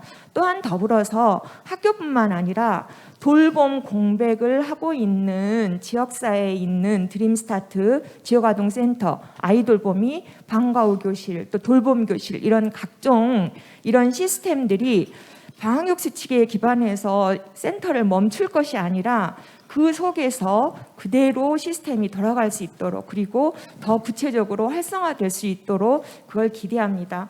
그리고 학대 행위자에 대한 부모 교육 등 상담 위탁 프로그램 개발이 훨씬 더 적극적으로 이루어지고 시행되어야 된다라고 제안하고 싶고요. 그리고 학대 행위자에 대한 상담 위탁의 내실화 및 강제성. 사실은 학대 행위자에 대한 상담 위탁의 강제성을 아동보호 사건으로 특례법에서 진행할 수 있도록 되어 있는데 그럼에도 불구하고 이분들이 문을 열지 않으면 과태료를 부과하도록 되어 있습니다. 그런데 전국적으로 과태료가 부과되어진 학대 행위자들의 사례는 극히 찾아보기가 힘듭니다. 그래서 이런 것들이 훨씬 더 구체적으로 실행될 수 있도록 하는 방안들이 마련돼야 될 것으로 생각하면서 마치겠습니다. 감사합니다. 네, 코로나 재난 상황 이후에 가장 큰 변화라고 한다면 우리 사회에서 이 아동학대의 심각성을 굉장히 많이 인식하게 된 것이 아닌가 싶습니다. 그래서 그만큼 또 오늘 토론해 주신 한선희 관장님 여러 가지 고민과 노력이 굉장히 상당하실 거라고 생각하는데요. 토론을 통해서 지금 재난 이전과 이후에 달라진 아동학대 신고라든지 또 발견되는 여러 가지 상황에 대해서 분석을 해주셨고요. 또 특히 초등학교 아동의 경우에 코로나 상황 이후 방임이 늘어났다든지 정서학대가 늘어난 여러 가지 상황에 대해서 잘 짚어주셨습니다. 그럼 다음 토론 순서로는요. 우리 동네 마음건강연구소에 계시는 고진선 소장님의 순서가 되겠습니다. 그럼 토론 들어보도록 하겠습니다. 예, 박수로 맞아주십시오. 예, 안녕하십니까. 소개받은 고진선입니다. 예, 우리 동네 마음건강연구소 이렇게 이야기 드리면 많은 분들이 또 익숙하지 않을 수도 있어서요. 흔히들 어떻게 부르시냐면 우동연구소라고 부릅니다. 우동들 다들 한 번씩들 드셔보셨나요? 예, 대한민국의 전통 음식은 아니지만 그럼에도 불구하고 쉽고 편하고 빠르게 빈부의 격차, 차이, 차별도 없이 드실 수 있는 음식이기도 합니다. 우리의 마음 건강이라고 하는 것들도 이렇게 편하게 좀 다가갔으면 좋겠습니다라는 마음을 전해드리고 교육을 이 토론을 시작하도록 하겠습니다. 앞서 지역아동센터, 교육복지센터, 그다음에 아동보호 전문기관 선생님들 또 이야기들 말씀을 좀 듣고 났더니요, 제가 이 토론을 하는 주제나 내용은 분명히 있지만 그럼에도 불구하고 조금 더 이분들의 노고에 훨씬 더 감사의 말씀을 먼저 좀 드리고 시작하는 게 맞겠다라는 생각을 좀 했고요. 또 하나는 지금 앞서 제 앞에 토론을 세 분이 해주시고 제가 이제 하고 뒤에 두 분이 남아 계셨습니다. 그러면 지금 유튜브를 통해서 참여하시거나 많은 분들도 정서적으로 지금 힘들어하시는 경우가 있지 않을까 이런 생각들도 하고 있어서 제가 최대한 핵심적인 내용만 말씀드리면서 시간을 단축시키는 게 정서 관계에 있어서 조금 도움이 되지 않을까 이런 생각들을 좀 해봤습니다. 사실 오늘 아동의 이야기들을 많이 하는데요. 다시 한번 생각해보면 코로나 이전에는 과연 행복했을까라는 근본적인 의문을 조금 던져보는 것들도 필요하지 않을까 이런 생각을 좀 해봤습니다. 행복이라는 건 사실 기쁨을 만족하면서 느껴야 되는데 어느 순간부터 우리 아이들이요 스스로 만족한다는 것보다는 외부 자극에 의해서 너는 행복해야 된다, 행복할 수밖에 없다라고 하는 자극을 받진 않았나 이런 생각을 좀 해봤습니다. 코로나 이후에 많은 곳에서 관심을 갖고 있는 것 중에 하나가 사회관계와 정서적인 외로움에 대한 관심도입니다. 아동이 정서적으로 외로움을 많이 느낀다든지 사회관계가 부족해졌다는 이야기들은 다양한 형태의 연구뿐만 아니라 많은 분들의 관심 속에서 확인해 볼 수 있는데요. 아동이 겪는 어려움, 이미 앞에서 많은 분들 설명드렸지만 전체적으로 정리해보면 한 5가지 정도로 저는 정리해 볼 수 있었던 것 같습니다. 첫 번째는 일상이 변화하는 겁니다. 교수님 발표에서도 말씀해 주셨지만 일상이 변화한다라고 하는 건 삶이 붕괴되는 거하고 동일한 겁니다. 그러다 보니까 가족 간의 일상이 변화하고요. 평소에 만날 수 있는 친구들과의 일상이 변화하고 제가 평소에 갈 수 있었던 교회나 성당이나 절이나 그곳을 가지 못한다라고 하는 물리적 거리감이 마음의 거리감으로 이어지는 경우들이 많아지게 됐습니다. 또 아동들의 건강관리는 사실 신체적인 건강뿐만 아니라 정신적인 건강 둘 다 소중한데요. 그럼에도 불구하고 기본적으로 받아야 되는 예방접종이라든지 구강관리라든지 다양한 질환에 대한 기본적인 검사가 코로나 상황 이후에 멈춰지거나 중단되거나 아니면 단절되게 되는 이런 건강관리에 대한 연속성이 중단돼서 아동의 신체적인 영향을 미치는 경우들이 꽤 많이 있습니다. 또 앞서 이야기했던 것 중에 학습의 연속성의 문제들 많이 있지 않습니까? 보건복지부, 교육부, 여가부, 모든 곳이 다 열심히 합리적으로 아동에게 도움을 주겠다고 했지만 그런 곳에 있어서 이야기되는 많은 돌봄의 공백들, 이런 분절화들이 아이들의 학습에 영향을 좀 미치고 있고요. 또 학습 환경이 변화하고 있습니다. 노트북을 빌려주면 어떻습니까? 캠이 없어서 안 되고요. 또 유튜브나 다양한 형태의 인터넷 환경이 가능하지 않고요. 또 그럴 만한 공간이 되어 있지 않은 이러한 다양한 학습의 연속성의 문제들이 발생하고 있고요. 더 중요한 건 추억을 쌓아가는 우리의 아이들의 기분 좋을 만한 소식들 이런 것들이 없어지는 경우들이 많게 됩니다. 소중하고 중요한 이벤트들이 축소되게 되는데요. 대단한 이벤트를 바라는 건 아닙니다. 그럼에도 불구하고 가족이 함께 즐겁게 웃으면서 생일 파티를 한다든지 아니면 추억을 쌓아갈 수 있는 휴가를 간다든지 여행을 간다든지 이러한 모든 것들이 단절되면서 어린 시절 나에게 의미 있는 추억이 없어진다라고 하는 안타까운 현실들이 발생하고 있습니다. 더더욱 안전의 상실 이런 것들이 발생되고 있는데요.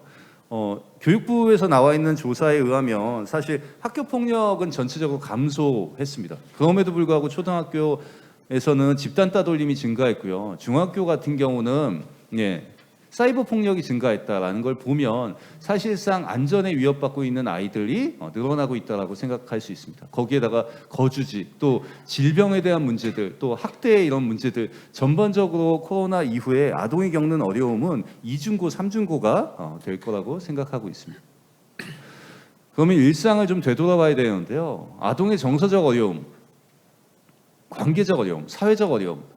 오늘 이 포럼에 참석하고 있는 많은 분들은요, 어떤 어려움이 더 크다고 생각하십니까? 1번 정서적 어려움, 2번 관계적 또는 사회적 어려움. 그냥 보고 계시면 심심하실 테니까요, 유튜브에다가 댓글로 남겨주셔도 괜찮을 것 같은데요. 저희가 이렇게 쌍방향 교육을 하는 이유는 다들 알고 계시죠? 소비자의 적극적인 참여, 이런 것들도 말씀드리는 겁니다. 자, 아동의 정서적인 어려움이나 사회적 어려움, 사실 뭐가 더 중요하다라고 이야기할 수 없는 것 같습니다. 정서적 어려움은 이미 다들 알고 계시는 것과 같죠. 애착의 대상이 부재한 겁니다. 그게 주된 양육자가 됐던 친구가 됐던, 이런 애착의 대상 자체가 부재한 경우에는 불안감이 높아질 수밖에 없습니다. 쓸쓸함이 지속될 수밖에 없어요. 그러면 관계적 어려움은 어떻습니까? 오늘 이 포럼에 참석하고 계시는 많은 분들, 직장 생활 하시는 분들도 계시고, 대학생도 계시고, 주부도 계시고, 다양한 사회생활 하시는 분들도 계시는데요. 아동이 아니라고 해서 관계적 어려움을 안 갖고 계십니까? 그렇진 않을 것 같습니다. 이 관계적 어려움은요, 공통된 관심을 공유할 수 없는, 어디에 많은 분들이 있음에도 불구하고 제가 속해 있다라고 하는 소속감이 배제됐을 때 불안 또는 혼자라는 느낌이 지속될 수밖에 없습니다.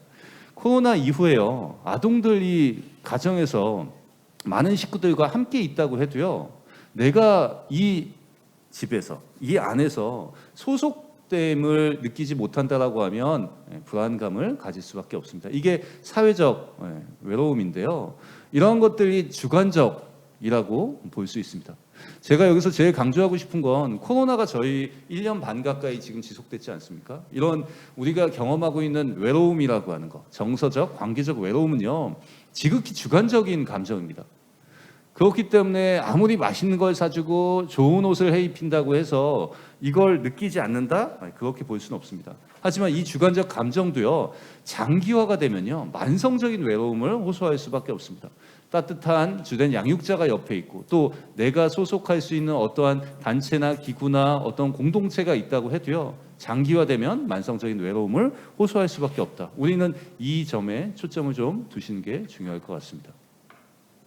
코로나 시대의 아이들, 두려움이 많죠. 저희 이제 큰애는 초등학교 3학년이고 작은애는 초등학교 1학년인데요. 불과 몇 년 전만 해도 아이들 코로나 얘기를 계속해서 합니다. 감염 걸리는 거 아니야? 나가면 안 돼? 이런 얘기들도 많이 하는데요.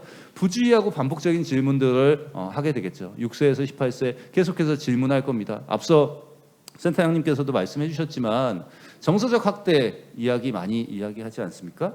부주의하고 반복적인 질문, 부모님들이나 주된 양육자분들한테 반복적으로 했을 때 어떤 얘기합니까? 처음에 한두 번은 코로나 걸리지 않는다, 괜찮다, 이렇게 따뜻하게 이야기를 해주시다가요, 어느 순간 짜증을 내고 있는, 그리고 화내고 있는, 그리고 대화가 단절되고 있는 자신의 모습을 보면서 또 죄의식을 갖고 있는 많은 양육자분들도 계실 거라고 생각합니다. 코로나 이후에요, 코로나 블루라고 하는 얘기들이 대중매체를 통해서 많이들 나왔습니다. 우울감. 근데 그 다음에 어떤 얘기들을 많이 하셨습니까? 어쩌면 아이들한테 내가 니네를 보고 있으면 더 우울하다, 이런 얘기를 하신 적은 없으십니까? 최근에는요, 코로나 레드라고 하는 얘기들도 많이 합니다. 코로나 레드가 뭔지 아시죠? 레드. 짜증, 화, 분노. 그러다 보니까 이 짜증, 화, 분노를 누구한테 쏟아내냐면 사회적 취약 대상자들, 아동, 여성, 장애인, 노인, 학대, 이런 형태로 계속해서 이어질 가능성이 큽니다. 감염의 노출에 대한 불안과 두려움은요, 성인들뿐만 아니라 아이들도 가지고 있습니다. 이런 아이들이 가지고 있는 건 집착이나 부주의나 짜증으로 나타날 수도 있는데요, 아이들이 집착하거나 부주의하거나 짜증을 내면 그 짜증의 불쾌감을 누가 더 크게 감당하고 있냐면 부모나 양육자들이 가지고 있습니다. 그러다 보면 부모나 양육자들이 받게 되는 스트레스나 불안감을 다시 누구한테 이야기하고 있냐면 아동한테 쏟아내고 있는 게 지금의 현실인 것 같습니다. 자, 혹시 이거 보신 분 계시나요? 유튜브 채널을 통해서 보신 분들도 이게 뭔가 하시는 분들도 계시고, 이걸 딱 보자마자 이거의 브랜드뿐만 아니라 이게 어떤 것들 의미하는지 알고 계시는 분들도 계시는데요. 예, 지금 몇몇 분들께서는 유튜브 채널에 댓글 남겨주시면서 저희 집에는 한 20개 정도 있다 이런 말씀도 해주시는 분들 계시는데요. 푸시팝 또는 팝입이라고 하는 상품입니다. 상품 판매를 하러 온 건 아니고요. 자, 이 푸시팝 팝입이요. 코로나 이후에 어떤 얘기들이 많았냐면 아이들이 집에서 놀 수 있는 놀이문화 이렇게 이야기가 됐습니다. 근데 최근에는 어떤 얘기가 제일 많냐면 스트레스를 받을 땐 부모하고 이야기하거나 친구들하고 얘기할 수 없으니 푸시팝을 해라, 팝입을 해라 이런 얘기들을 많이 합니다. SNS 상에서 핫 아이템이고요. 집집마다 초등학교 저학년 또는 초등학생이 있는 집에서는 뭐 한두 개가 아니고 뭐 10개, 20개 뭐 종류별로 많이 있을 것 같습니다. 지금 어몽어스 형태의 모양인데요. 이게 잡생감을 멈추게 할 수도 있고 스트레스를 해소할 수도 있고 또는 이걸 통해서 부모님들은 스트레스가 증가할 수도 있는데요. 사실 이게 왜 나타나는지에 대해서 우리는 근본적인 의미에 대해서 좀 생각해 볼 필요가 있습니다. 또 일부 학부모 분들이나 아이들하고 같이 상호작용을 하시는 분들 중에요. 이 푸시팝을 어떻게 하는지조차 관심 없게 그냥 아이들이 노는 아이들만의 문화구나라고 생각하는 분들도 계시는데요. 눈여겨보셨으면 좋겠습니다. 정서관계의 어려움을 함께 극복하기 위해선 사실 생계가 힘들지 않습니까? 코로나 이후에 아까 교수님이 뭐 자살 이야기도 했는데 코로나 이후에요.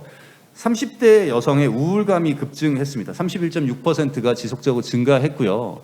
30대 남성의 자살 사고가 급증했습니다. 이건 단순히 경제적인 이유뿐만 아니라 사회 환경적인 다양한 형태의 영향들이 있을 텐데요. 그 영향 이런 것들이 생계에 영향을 미치게 되고요. 이 생계에 영향이 미치는 건 부모님에게도 충분히 영향을 미치게 될 것 같습니다. 그러면 어려움을 함께 극복하기 위해서는요. 저는 사회적인 거리두기에 따라서 아이들과 상호작용을 할 수 있는, 혼자 하는 게 아니라 아이들과 상호작용을 할 수 있는 저학년 아이들 같은 경우, 또 유아기 아이들 같은 경우는 코로나 미술 활동이나 활동책 같은 것들 나눠볼 수 있는 것들도 필요할 것 같고요. 또 하나는 코로나19 보드게임이라는 것들도 있습니다. 아직 제가 뭐 대한민국에서는 보드게임을 코로나19 형태로 보진 못했지만 선진국에서는 우리 동네에서 마을 돌봄에 대한 정보, 쉽게 얘기하면 코로나를 검사할 수 있는 곳뿐만 아니라 다양한 형태의 코로나 관련된 기관들이나 내용을 QR코드로 만들어서 아이들과 함께 찍어보면서 이쪽에 이런 것들도 있다라는 것들 함께 나누는, 그래서 아이가 코로나19 이유 때문에 힘들다라고 하는 것들을 단절하는 게 아니라 그걸로 상호작용을 하는 것들도 필요할 것 같습니다. 또 DIY 만들기도 있죠. 마스크, 뭐 비누, 손 씻기 이런 것들도 그냥 만드는 게 초점이 아니고요. 이걸 만들면서 아이들하고 같이 의견을 나누는 활동들이 중요할 것 같습니다. 또 양육자가 안전하고 평온함을 느껴야지 사실 아이들이 더 편안할 수 있거든요. 그러면 주된 양육자분들, 제가 앞서 뭐 아동보호 전문기관뿐만 아니라 지역 아동센터, 교육복지센터의 현장에 대한 다양한 지원들이 필요하다라고 하는 건 단순히 이분들에 대한 지원이 아니라 이분들이 안전하고 평온함을 느끼는 과정이 불안과 스트레스를 완화하고요. 이러한 것들이 아이들에게 영향을 미친다라는 것들 다시 한번 말씀드려 봅니다. 또 대화를 통한 정서 관계적 교감이 증가해야 되는데요. 요즘 아이들 어떤 얘기합니까? 코로나 이후에 집에서 부모님들하고 같이 있는데 더더욱 대화가 단절되고 있다 이런 얘기들도 많이 하고 있는데요. 그 아이들이 듣고 싶어하는 것들이 무엇인지 같이 좀 나눠보는 작업들도 필요할 것 같습니다. 생활 리듬 그리고 양육자의 불안, 양육자들이 불안감을 느끼는 것과 아동이 불안을 느끼는 걸 좀 구분해서 생각해 보실 필요가 있고요. 불안하실 때는 또 호흡 훈련 같은 것들도 나눠보실 수도 있을 것 같습니다. 제가 마지막으로 한번 저희가 가지고 있는 숙제라고 한번 볼 텐데요. 지금 저희는 예견치 못한 감염병 이후에요. 너무나 많은 큰 경험들을 하고 있습니다. 근데 우리가 또 잊고 있는 것 중에 하나가 CRPD라고 하는 겁니다. 장애를 가지고 있는 아동에 대해서는 어느 누구도 정확하게 가이드를 제공하지 못합니다. 이미 장애인 권리협약 안에서는요. 재난 이후에 장애를 갖고 있는 모든 분들에게 별도의 지원 체계를 만들어야 된다고 이야기하고 있습니다. 장애 아동에 대한 긍정적인 정서 기능 강화를 위한 다양한 형태의 콘텐츠들도 필요할 것 같고요. 또 잠재의식을 좀 활용한 긍정적인 메시지가 필요할 것 같습니다.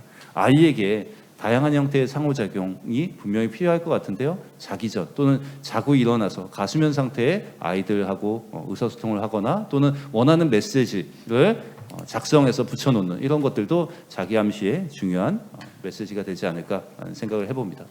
요즘 ESG 많이 합니다. 뭐 지속가능 발전이라고 얘기하는데요. 저는 아동의 행복한 일상을 위한 시작은요.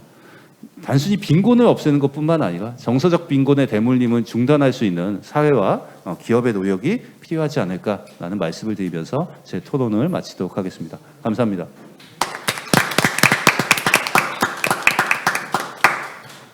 네. 평소에 마음을 많이 연구하시는 소장님이라 그러신지 지금 힘든 아이들의 마음 그리고 양육자분들의 마음이라든지 또 화를 다스릴 수 있는 여러 가지 활동이라든지 방안을 구체적으로 소개해 주셨습니다. 네, 고진선 소장님 감사드리고요. 다음 토론 순서로는 한국보건사회연구원에 계신 박세경 선임연구위원님께 토론을 부탁드리도록 하겠습니다. 저 시계 지금 보시면 네, 한 4시 40분 정도까지 토론을 진행해 주시면 감사하겠습니다. 그럼 박수로 맞아주시기 바랍니다. 예, 방금 소개받은 박세경입니다. 그 앞에 고진선 소장님께서 마음 건강을 위해서 시간을 단축하신다라고 저는 그걸 이어받아 더 단축해야 되겠다는 강한 압박을 받았는데요. 일단 저를 이 자리에 불러주신 것은 아마 정책연구기관에 있으면서 정책에 대한 논의와 함께 정책 현장에서 이 코로나와 관련된 아동의 이슈와 관련돼서 어떠한 정책 논의가 이루어지고 있는지 정책 소식도 함께 전해달라는 숙제를 주신 것 같아서 이 코로나19의 현황을 겪으면서 아동 정책이 어떠한 논의가 이루어지고 있는지 그것을 조금 더 비판적으로 검토할 수 있는 시간을 제 토론 시간에 할애해야 되지 않을까 하는 숙제를 갖고 이 자리에 왔습니다.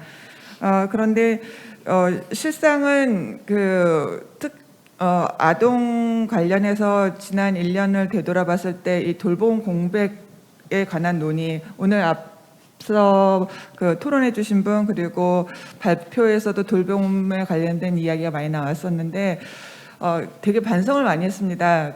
돌봄 공백의 실상을 진단을 해야 된다는 얘기를 여러 번 이야기를 했었는데 막상 정부는 그리고 정책연구기관인 우리 보건사회연구원도 정확하게 그 돌봄 공백이 어떻게 이루어지고 있는지 1년이 지난 이 시점까지도 못하고 있었는데 우리 초록우산 어린이재단에서 그 어려운 조사를 수행하셨고 그리고 정익준 교수님과 연구진에서 그 어려운 조사와 분석까지 마무리해서 이 귀한 자료를 공유해 주셔서 다시 한번 감사드리고 반성하면서 토론을 시작을 하도록 하겠습니다.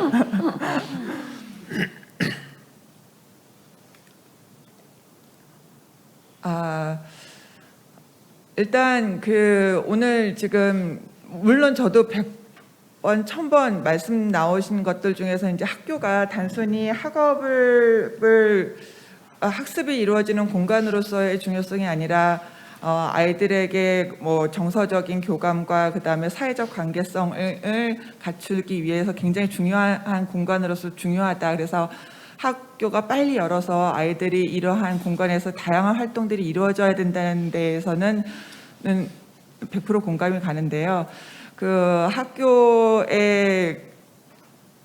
열려야 된다는 그 논의에 있어서 우리가 조금 더 냉정하게 생각해 봐야 될 문제, 그 부분에 있어서 이 앞에 두 가지의 상반된 의견을 공유할 필요는 있지 않을까 해가지고 이 의견을 한번 정리해 봤습니다.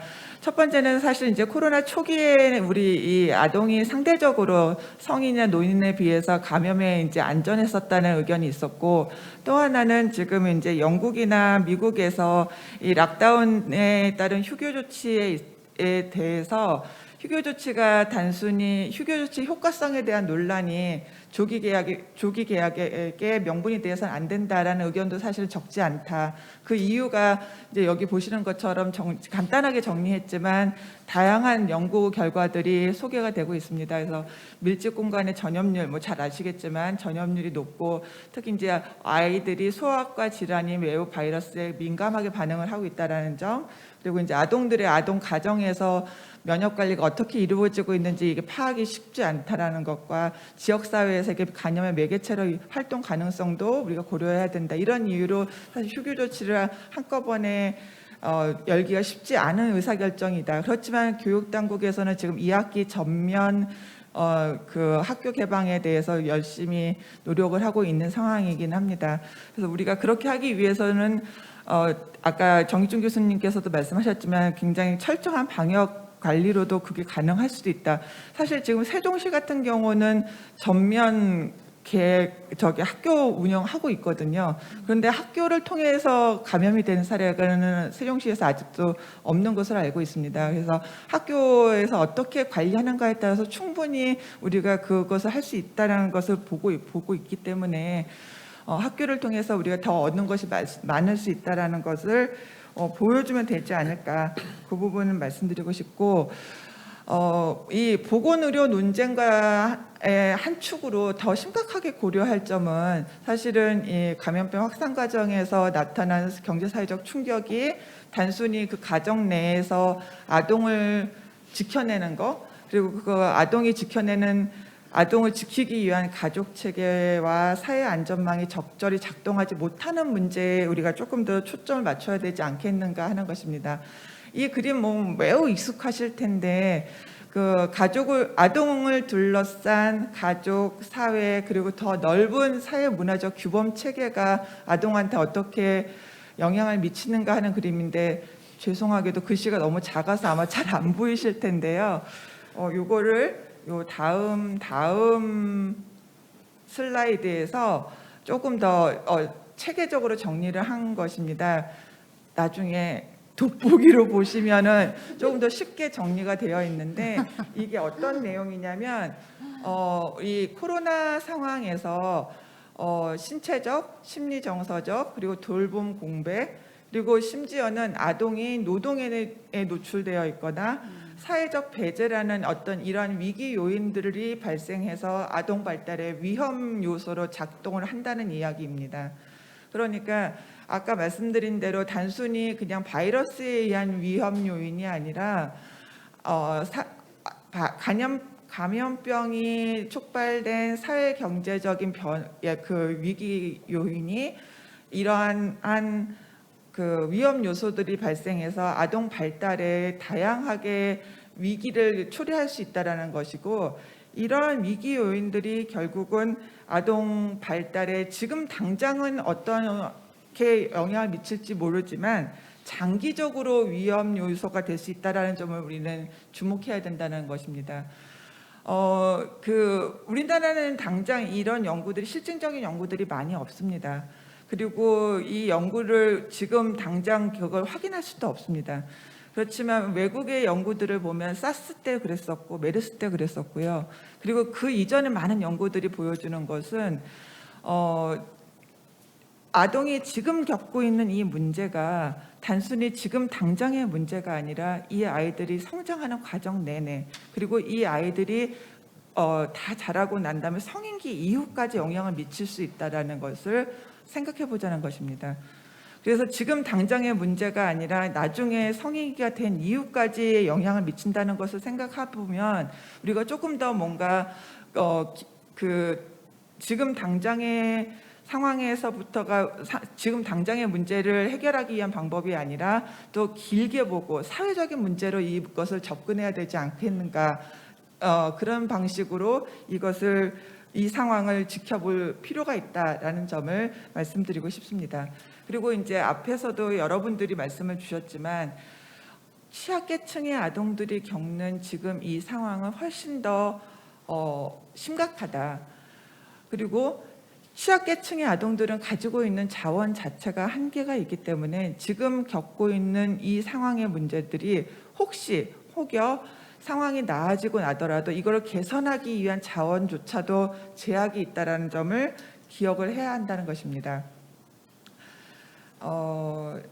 지금 여기 위에 보고 계시는 표는 정부가 그 코로나가 발생하고 나서 지난해 2월부터 9월까지 그 각종 그 인구 집단별로 갖고 있는 주요 그 복지 시설들을 대상으로 해서 대응했던 지침들을 발표한 것들을 정리한 표입니다.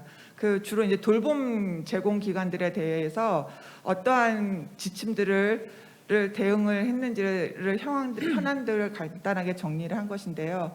이것들을 보시면 대체로 이제 뭐 휴원을 권고하거나 서비스를 어떻게 대응할 것인지, 근데 지금 아까 지역아동센터에서도 말씀 주셨고 대체로 이것들이 이제 직접적인 그리고 아주 세밀한 그 돌봄 공백에 대한 대응 방안을 제시를 해주지 않았기 때문에 아동들이 발생하는 문제에 대해서 돌봄 공백에 대해서 적절한 대응을 할 수 없었다라는 문제를 지적을 해주시지 않았습니까?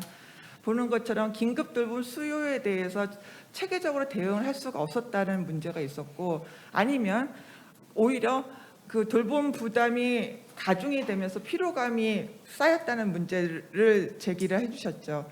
이런 문제들이 계속 생기면서 이 이후에 앞으로 이런 비슷한 상황이 생겼을 때 우리가 어떻게 대응해야 될지에 대한 준비를 전혀 하지 못하고 있는 상황이라는 것을 이제 문제로 제기가 되고 있습니다. 또 하나는 코로나가 이렇게 계속 장기화되기 시작하면은 우리가 이걸 어떻게 문제를 해결해야 될지에 대해서도 체계적인 준비가 아직 안 되고 있다는 상황입니다. 그리고 지금 돌봄 공백 얘기를 계속 얘기하는데 실제로 그 돌봄 공백의 원인이 서비스 자체가 부족해서인지 아니면은 서비스를 접근을 못해서인지, 서비스에 대한 정보가 부족해서인지, 서비스를 이용할 수 있는 비용이 부족해서인지 또 우리는 정확히 알지 못하고 있고요. 또 어떤 사람은 서비스에 대한 품질 자체에 대한 신뢰가 부족해서인지도 알 수 없고요. 한편으로는 우리는 지금 서비스 이용자의 관점에서만 얘기를 하고 있는데 서비스 제공하시는 제공자의 관점에서 다시 그 문제를 상기해 볼 필요도 있습니다. 지금 아까 그 지역아동센터에 계시는 그 선생님들께서 이제 그분들의 얼마나 과도한 업무 부담을 언급을 해주셨는데, 지역아동센터뿐만이 아니라 뭐 방과후 돌봄이라든지 다양한 부분에서 문제 제기가 되고 있었고, 지금 이제 그 필수 노동자들 얘기가 되고 있습니다만 그 부분에 대해서 구체적인 방안이 제시가 되지 않고 있습니다. 영국에서는 필수 노동자들이 그분들이 나가서 제대로 역할을 할 수 있게끔 필수 노동자들의 돌봄 문제를 해결하기 위한 별도 법이 발의가 됐고 그것이 즉각적으로 시행할 수 있는 지원법이 각 지방 정부별로 시행이 될 정도로 즉각적인 대응이 이루어졌습니다. 근데 우리는 필수 노동자들에 대한 지원을 하겠다라는 커다란 방향성만 제시가 됐고 그 이후에 구체적인 실행 방안이 마련되지 않은 상태입니다. 그래서 이 돌봄 공백의 원인에 대해서 돌봄 노동자들이 적절하게 활동할 수 있는 구체적인 대안이 마련이 됐는지도 지금 실체적인 논의가 아직 안 되고 있는 형편이고요. 그다음에 돌봄 욕구에 대해서도 다 돌봄 욕구가 보편적으로 인정이 된다라고 얘기를 하지만 그것이 구체적으로 어떻게 인정할 것인가에 대한 논의도 아직까지 얘기를 하고 있는 수준입니다. 그리고 그것을 조금 더 얘기를 해보자면 아동 같은 경우는 사실은 아까 이제 그러니까 광주 아동보호 전문기관 소장님 말씀하셨지만 아동은 특히나 보호 서비스하고 돌봄 서비스를 분리해서 이야기할 수 없는 대표적인 대상입니다. 그런데 아직까지도 보호 서비스는 보호 서비스고 돌봄은 돌봄이라고 이 정책 논의가 분절적으로 이루어지고 있는 형편이고요. 이것을 같이 하나의 틀 안에서 이야기하는 것을 굉장히 부담스러워하고 있습니다. 그리고 보호 서비스를 돌봄하고 함께 이야기하는 순간 이 논의가 정책의 방향성이 흔들릴 수 있다라고 얘기해서 지금 정부에서는 돌봄 안정망 혁신 방안이라고 별도 논의가 지금 출발을 하고 있는데 거기서 보호 서비스는 지금 따로 분리해서 얘기를 하는 방향으로 지금 논의가 정리가 되고 있습니다. 그 얘기를 시작하면 너무 얘기가 길어질 것 같아서 여기까지만 정리를 하고요. 긴급 돌봄 서비스는 지금 별도의 서비스 전달 체계를 가져가는 방식으로 얘기가 되고 있어서 여전히 돌봄 서비스의 논의의 구조를 얘기를 하는 과정에서 기존의 분절적인 서비스 전달 체계가 통합적으로 이야기되지 못하고 있는 현실입니다. 제가 아까 초반에 말씀드릴 때 저한테 지금 이 정책 논의의 여러 가지를 정책 논의가 되고 있는 현실을 와서 말해달라는 게 저한테 숙제인 것 같다 그래서 제가 지금 그 정책 현장에서 검토되고 있는 모든 것을 다 가지고 왔는데요. 그러다 보니까 잘 보이지도 않을 정도로 여러 가지를 담아온 것 같습니다. 욕심에는 다 담아왔는데 실은 한 가지만 마지막으로 정리를 한다고 한다면 저는 여기 빨간 글씨로 지금 적혀 있는 것처럼 그 벨기에의 어떤 그 사회학자가 말하기를 코로나 이후에 지금 이 겪고 있는 현재의 상황은 만들어지고 있는 사회적 위기라고 했습니다. 사회적 위기라는 것이 이게 어떤 상황에 의해서 발생하는 것이 아니라 인간이 만들어가고 있는 위기라는 것은 너무나 통탄할 만한 상황인 것 같습니다. 우리가 막아야 되는 위기가 아니라 만들어가고 있는 위기라는 것은 다시 말하면 결국은 우리의 의지에 의해서 이것은 예방할 수 있는 위기일 수도 있다라고 생각이 듭니다. 그래서 아까 여러 선생님들께서 다양한 방식으로 아동들이 건강하고 밝게 행복하게 발달할 수 있는 어떤 다양한 제안을 주셨는데 오늘 이 자리가 그리고 초록우산이 그 논의를 시작할 수 있는 좋은 기회를 마련해 주셨다 생각합니다. 그래서 저도 이 자리에서 많은 의견들을 모아서 정책 현장에서 조금 더 그것이 현실화될 수 있도록 노력하겠습니다. 이것을 마치겠습니다. 감사합니다. 네, 아무래도 그 한국보건사회연구원에서 그동안 많은 아동 정책 연구를 이끌어 오셨고 고민을 해오셨기 때문에 박세경 선생님이 여러 가지 또 오늘 해주실 말씀이 굉장히 많았으리라고 생각합니다. 그래서 긴급 돌봄 정책의 어떤 대응 문제도 짚어주셨고 그 돌봄 공백의 원인을 좀 체계적으로 분석해야 될 필요가 있다. 그리고 특히 돌봄과 보호의 연계가 필요한데 그게 지금 잘 되고 있지 않은 부분에 대해서 안타까움도 토로를 해주셨고요. 사실 많은 내용이 여기 PPT 토론 자료에 담겨 있거든요. 그래서 관심 있으신 분들은 또 나중에 그 자료집을 통해서 더 내용을 보시면 될 것 같습니다. 그러면 마지막 순서 이제 토론자를 소개해드리겠습니다. 많이 기다리셨을 것 같은데요. 한국교육개발원 김경애 선임연구위원님 토론을 시작하도록 하겠습니다. 박수로 맞아주시기 바랍니다. 네, 안녕하세요. 한국교육개발원 김경혜입니다. 네, 마지막 토론이 장점도 많이 있는 것 같습니다. 일단 앞에 분들 말씀하시는 거를 다 들을 수밖에 없었고요. 그리고 이제 겹치는 부분들은 제가 또 말씀을 안 드려도 되니까. 근데 아마 지금 함께 하시는 다른 분들은 굉장히 많이 힘드실 것 같아요. 제가 이제 마지막으로 말씀드릴 부분은 지금 뭐 아이들의 어떤 경험 맥락이라는 거는 공유를 하지만 조금 이제 그 안에서도 이제 교육 측면을 좀 말씀을 드려야 될 것 같습니다. 일단 그 교육 부문에서 제가 코로나 관련해서 질문과 초점 먼저 좀 말씀을 드려보려고 하는데요. 이거 뭐 많이들 고민을 하실 거예요. 우리가 지금 위기라고 얘기를 하고 있고, 근데 그 위기라는 거는 누군가에게는 또 뭐 기회가 된다고 얘기를 하지만 그게 기회가 되기 위해선 이게 전환점이고 결정적 순간.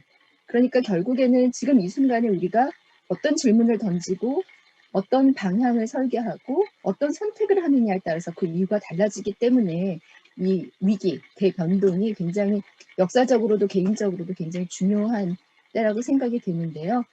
뭐 저는 이제 교육 부분에는 그렇게 말씀들을 드립니다. 뭐 교육 부분에서 그동안 모든 것들이 다 잘 되고 있었던 게 아니고 우리도 뭔가 변화하고 싶었던 그런 욕구들이 있었는데 흑사병 이후에 르네상스를 인류가 만들어냈던 것처럼 이 코로나19 이후에 어쩌면은 각 부문에서 그리고 또 교육 부문에서도 또 다른 르네상스를 만들 수도 있는 그런 기회로 보고 질문을 던져보자 이렇게 또 제안을 드려보기도 합니다. 근데 교육 부분에서 정말 지각 변동이냐 이게 정말 전환점이냐라고 말씀을 이렇게 질문을 하시면 저는 초점을 주도권에 축이 이동했기 때문에 이건 그야말로 지각 변동이다 이렇게 말씀을 드리고 싶어요. 뭐냐면 그동안에 이제 학교라는 제도에서는 뭐 어찌됐건 간에 교사라는 앞에 서신 분이 뭔가 이끄는 대로 계획한 대로 수업이 이루어지고 종료되고 내용이 구성되고 그리고 물론 그 안에서 학생들의 적극적인 참여를 이끌어내고자 애를 썼지만 여러 가지 것들이 교사의 주도권 하에 움직였던 것이 사실입니다. 그런데 이제 올해 작년 이렇게 보셨던 것처럼 이 원격 교육이 확대가 되면 될수록 이 주도권이 학생들한테 넘어가는 거 발견할 수 있으셨죠? 학생들의 손끝에 그들의 의지에 의해서 그들의 상태에 의해서 이 학습 생활이 완전히 달라지는 부분들을 저희가 처음으로 겪은 것 같습니다. 이 원격 수업에서 학생들이 가장 어려워했던 점에 대해서 뭐라고 얘기를 했냐면요. 외부 유혹을 이기고 학습에 몰입하는 게 어렵다고 했거든요. 너무 이해되지 않으세요? 네. 아마 저도 마지막 토론이 아니었으면 중간에 이렇게 밖에서 제가 접속해서 듣고 있었기 때문에 다른 유혹들에 많이 딴짓을 하고 있을 것 같은데요. 아마 유튜브 보시는 분들도 좀 듣다가 또 말다가 또 다른 급한 일 하시다가 아마 그러면서 여기 함께하고 계실 겁니다. 또 한편으로는 원격 수업에서 좋았던 점은 학습 시간이나 뭐 학습 진도 이런 것들을 다 자기 마음대로 조절할 수 있었던 점이라고 학생들이나 교사들이나 얘기를 하고 있습니다.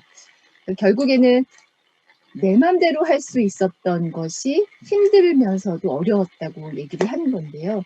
그래서 이제 교육 부문에서는 코로나 시기에 가장 잘 생활한 학생들이 누구였겠나를 보면 공통적으로 자기주도 학습 능력이 있었던 학생이라고 꼽습니다.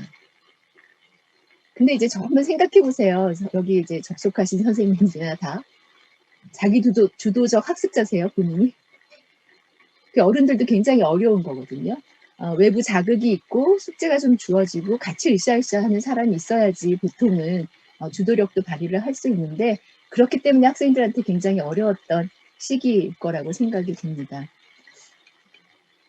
그러면서 이제 학생들의 뭐 일상이 무너진 그 양상에 대해서는 주제 발표하신 정익준 교수님을 비롯해서 이제 현장에 계신 많은 분들이 말씀을 주셨으니까 저는 더 말씀을 드릴 필요가 없는 것 같은데요.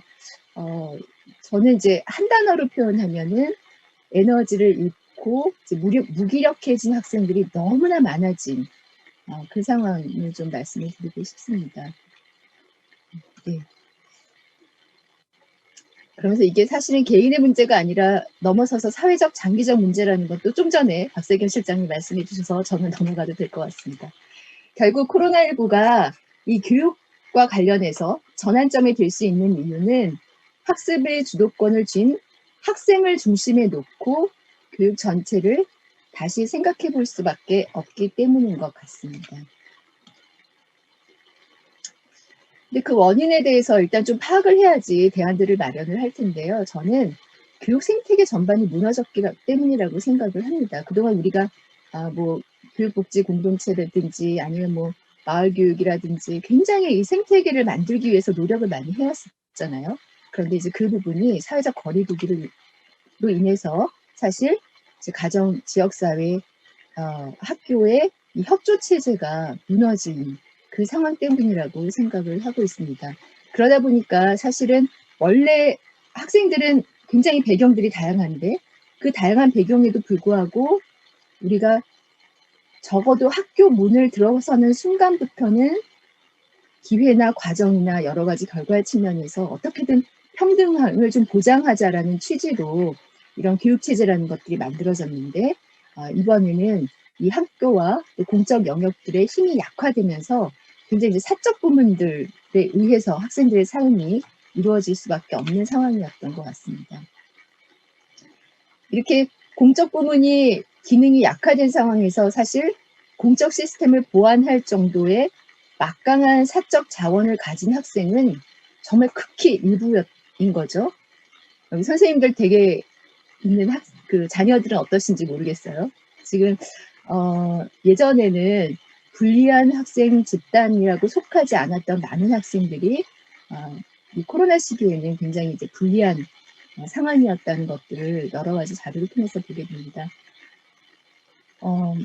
대부분의 학생들의 삶이 무너졌고요, 일상이 무너졌는데 이 교육 생태계 속에 관계망을 잃은 아이들의 삶을 일으키기 위해서는 교육 생태계를 다시 재구성하는 것밖에는 길이 없다고 생각을 합니다. 네, 방향인데 학교의 필요에 대해서도 앞에서 얘기들이 많이 나왔습니다. 수업받는 곳이 아니라 온전한 성장터다 이런 말씀들 온 국민들이 체감을 했다고 얘기를 하고요. 그리고 그 안에서 좀 전에 말씀드렸던 것처럼 이제는 교육의 목표 자체가 굉장히 역설적이죠. 성인이 되면 교사가 필요 없는 아니면 그 당장이라도 교사가 필요 없다는 말은 어떻게 보면은 실제 그렇다기보다도 평생학습자로서 스스로 설 수 있는 역량을 길러주는 교육이 되어야 한다. 그러면서 동시에 교육자는 교과 전문가가 아니라 사람 전문가, 사람은 어떻게 성장하는가를 알고 터치해 줄 수 있는 전문가가 되어야 한다. 뭐 이런 쪽의 성찰들을 하고 있습니다. 그러니까 학교는 그런 의미에서 성장지원센터로 거듭나야 된다는 메시지를 좀 갖게 되고요. 제가 불리한 학생들을 고려한 교육정책 방향 중 3가지만 좀 간단하게 제안을 드리고자 합니다. 첫 번째인데요. 이제 코로나 이후에도 어쩔 수 없이 디지털과 아날로그가 같이 이제 통합된 방식의 교육. 그거는 우리의 삶도 마찬가지고 삶의 일부인 교육도 학습도 마찬가지라는 생각이 들어요. 그렇다면 사실 이렇게 초연결 시대에 학생들이 자기가 원하는 정보를 전 세계 어디든 접속해서 네트워크망을 통해서 정보를 습득하고 지식을 공부할 수 있는 그런 역량도 굉장히 중요합니다. 그런데 저는 당장 필요한 부분은 이 부분 분명히 가져가지만 사람이 그것만으로 배우고 성장할 수는 없기 때문에 모든 학생들이 바로 자기 옆에 손 닿는 곳에 언제든지 자기를 지지해주고 연대감을 느끼고 내가 소속감을 느낄 수 있는 그런 공동체를 가지고 있는지 이 부분을 지금 점검해야 될 때라고 생각이 듭니다.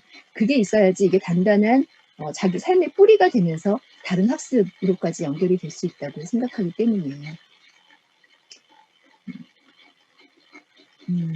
네. 두 번째인데요.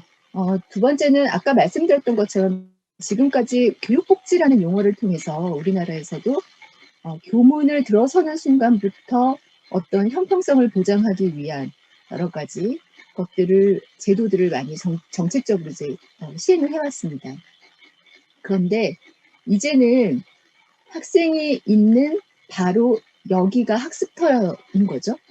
지금 학생들이 어디에 있든지 그가 공부하려고 하는 순간, 그가 학습 생활을 하려고 하는 순간 그동안 보장되던 그런 교육권이 보장돼야 된다고 생각합니다. 그동안 사실은 학교에 들어가는 순간부터 보장을 하기 위해서 우리가 교복이라든지 중식 제공이라든지 학습 준비물이라든지 뭐 교육비라든지 그런 보장을 점점 늘려왔는데요.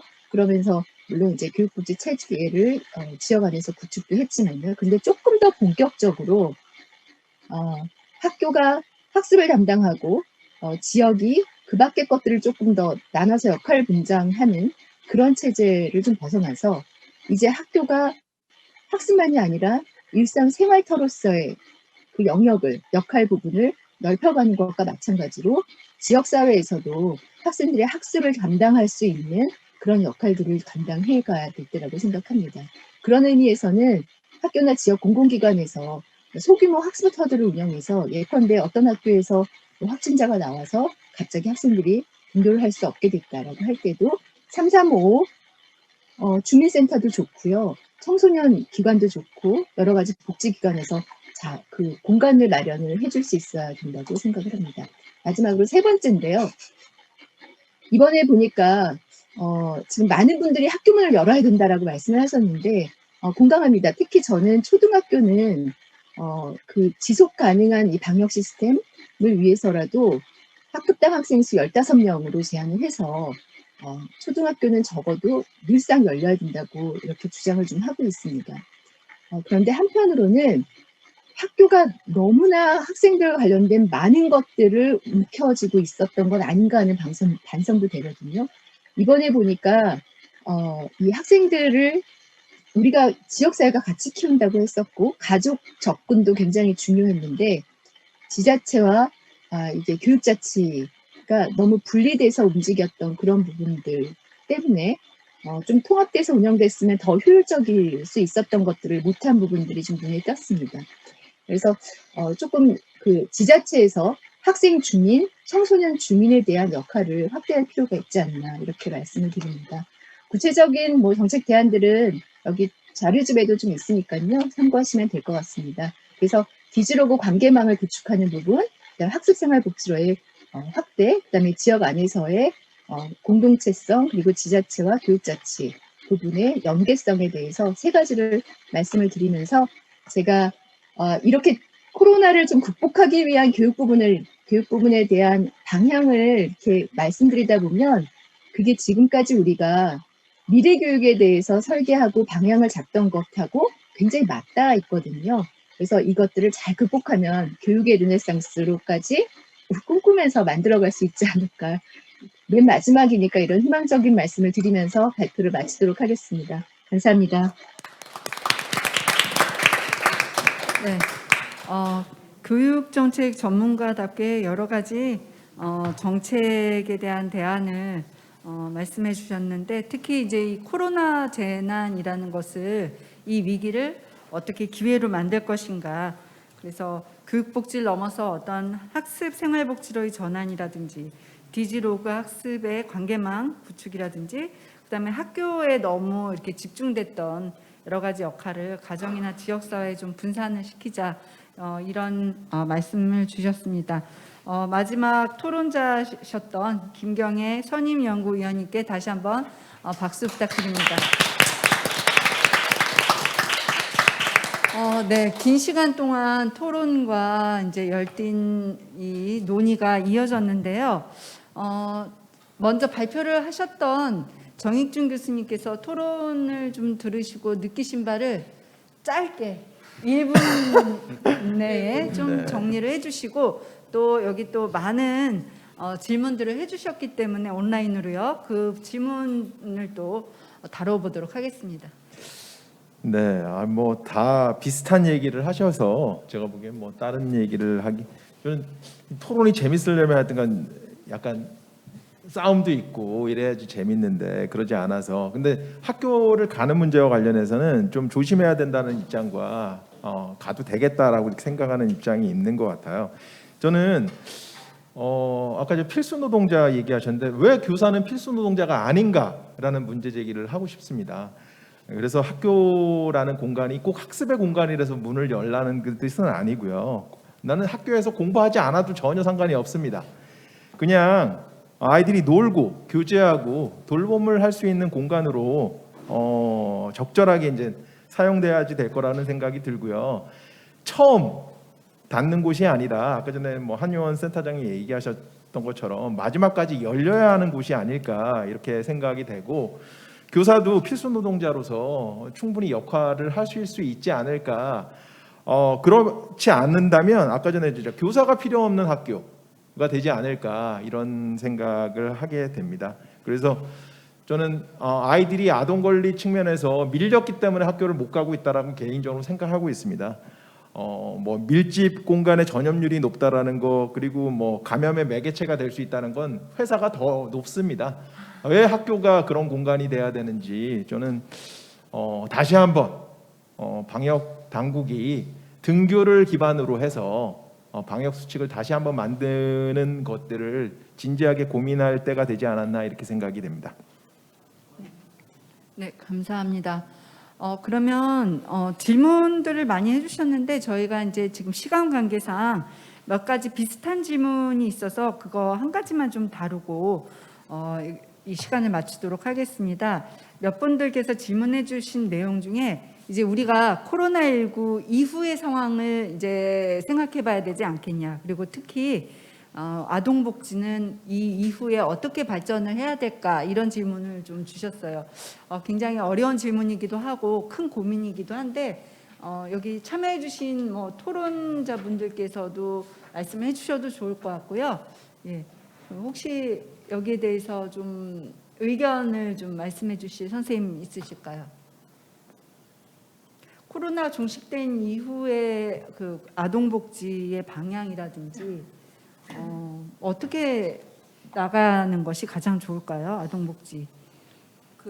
일단은 저는 개인적으로 좀 생각할 때 좀 지금 아동복지 체계나 환경이나 그다음에 이제 돌봄에 대한 인력 배치 이런 부분들이 너무 오래전에 세팅이 되다 보니까 지금 아동 인구가 감소하고 또 이렇게 사회적으로 재난 상황에 있을 때 대응할 수 있는 탄력성이 굉장히 좀 떨어지는 구조예요. 그래서 이걸 좀 전면적으로 좀 재검토하고 좀 더 촘촘하게 연계할 수 있는 시스템도 좀 필요할 것 같고 지금 인력 배치의 문제라든지 지금 이제 학교는 한 학급당 뭐 20명 이내로 줄이는 작업들을 계속 하고 있지만 여전히 지역아동센터나 굴품이나 아동 양육시설이나 이런 곳에는 아이들이 계속 밀집되어 있는 구조로 되고 있기 때문에 이런 전반적인 아동에 대한 이제 보호 체계에서의 환경이나 배치 기준 이런 것들에 대한 좀 이제 재검토가 좀 필요할 것 같고요.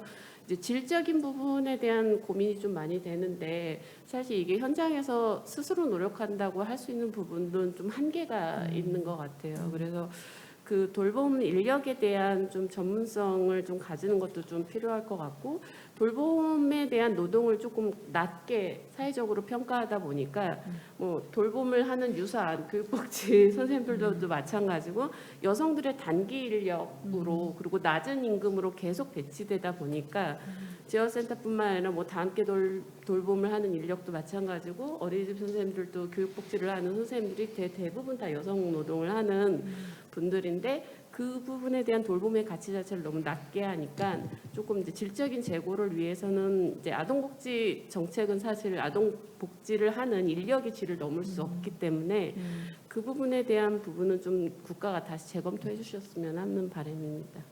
저는 지금 현재 아동 정책이 대부분 개별 아동 대상으로 자꾸 얘기를 하고 있는데 아동 문제는 아동 개인을 얘기를 해갖고는 절대 해결이 안 된다고 생각하거든요. 그래서 아동 사업도 아동 대상의 정책이 이제 아동 단위가 아니라 가구 단위, 아동 가족 단위로 얘기가 돼야 될 것 같고요.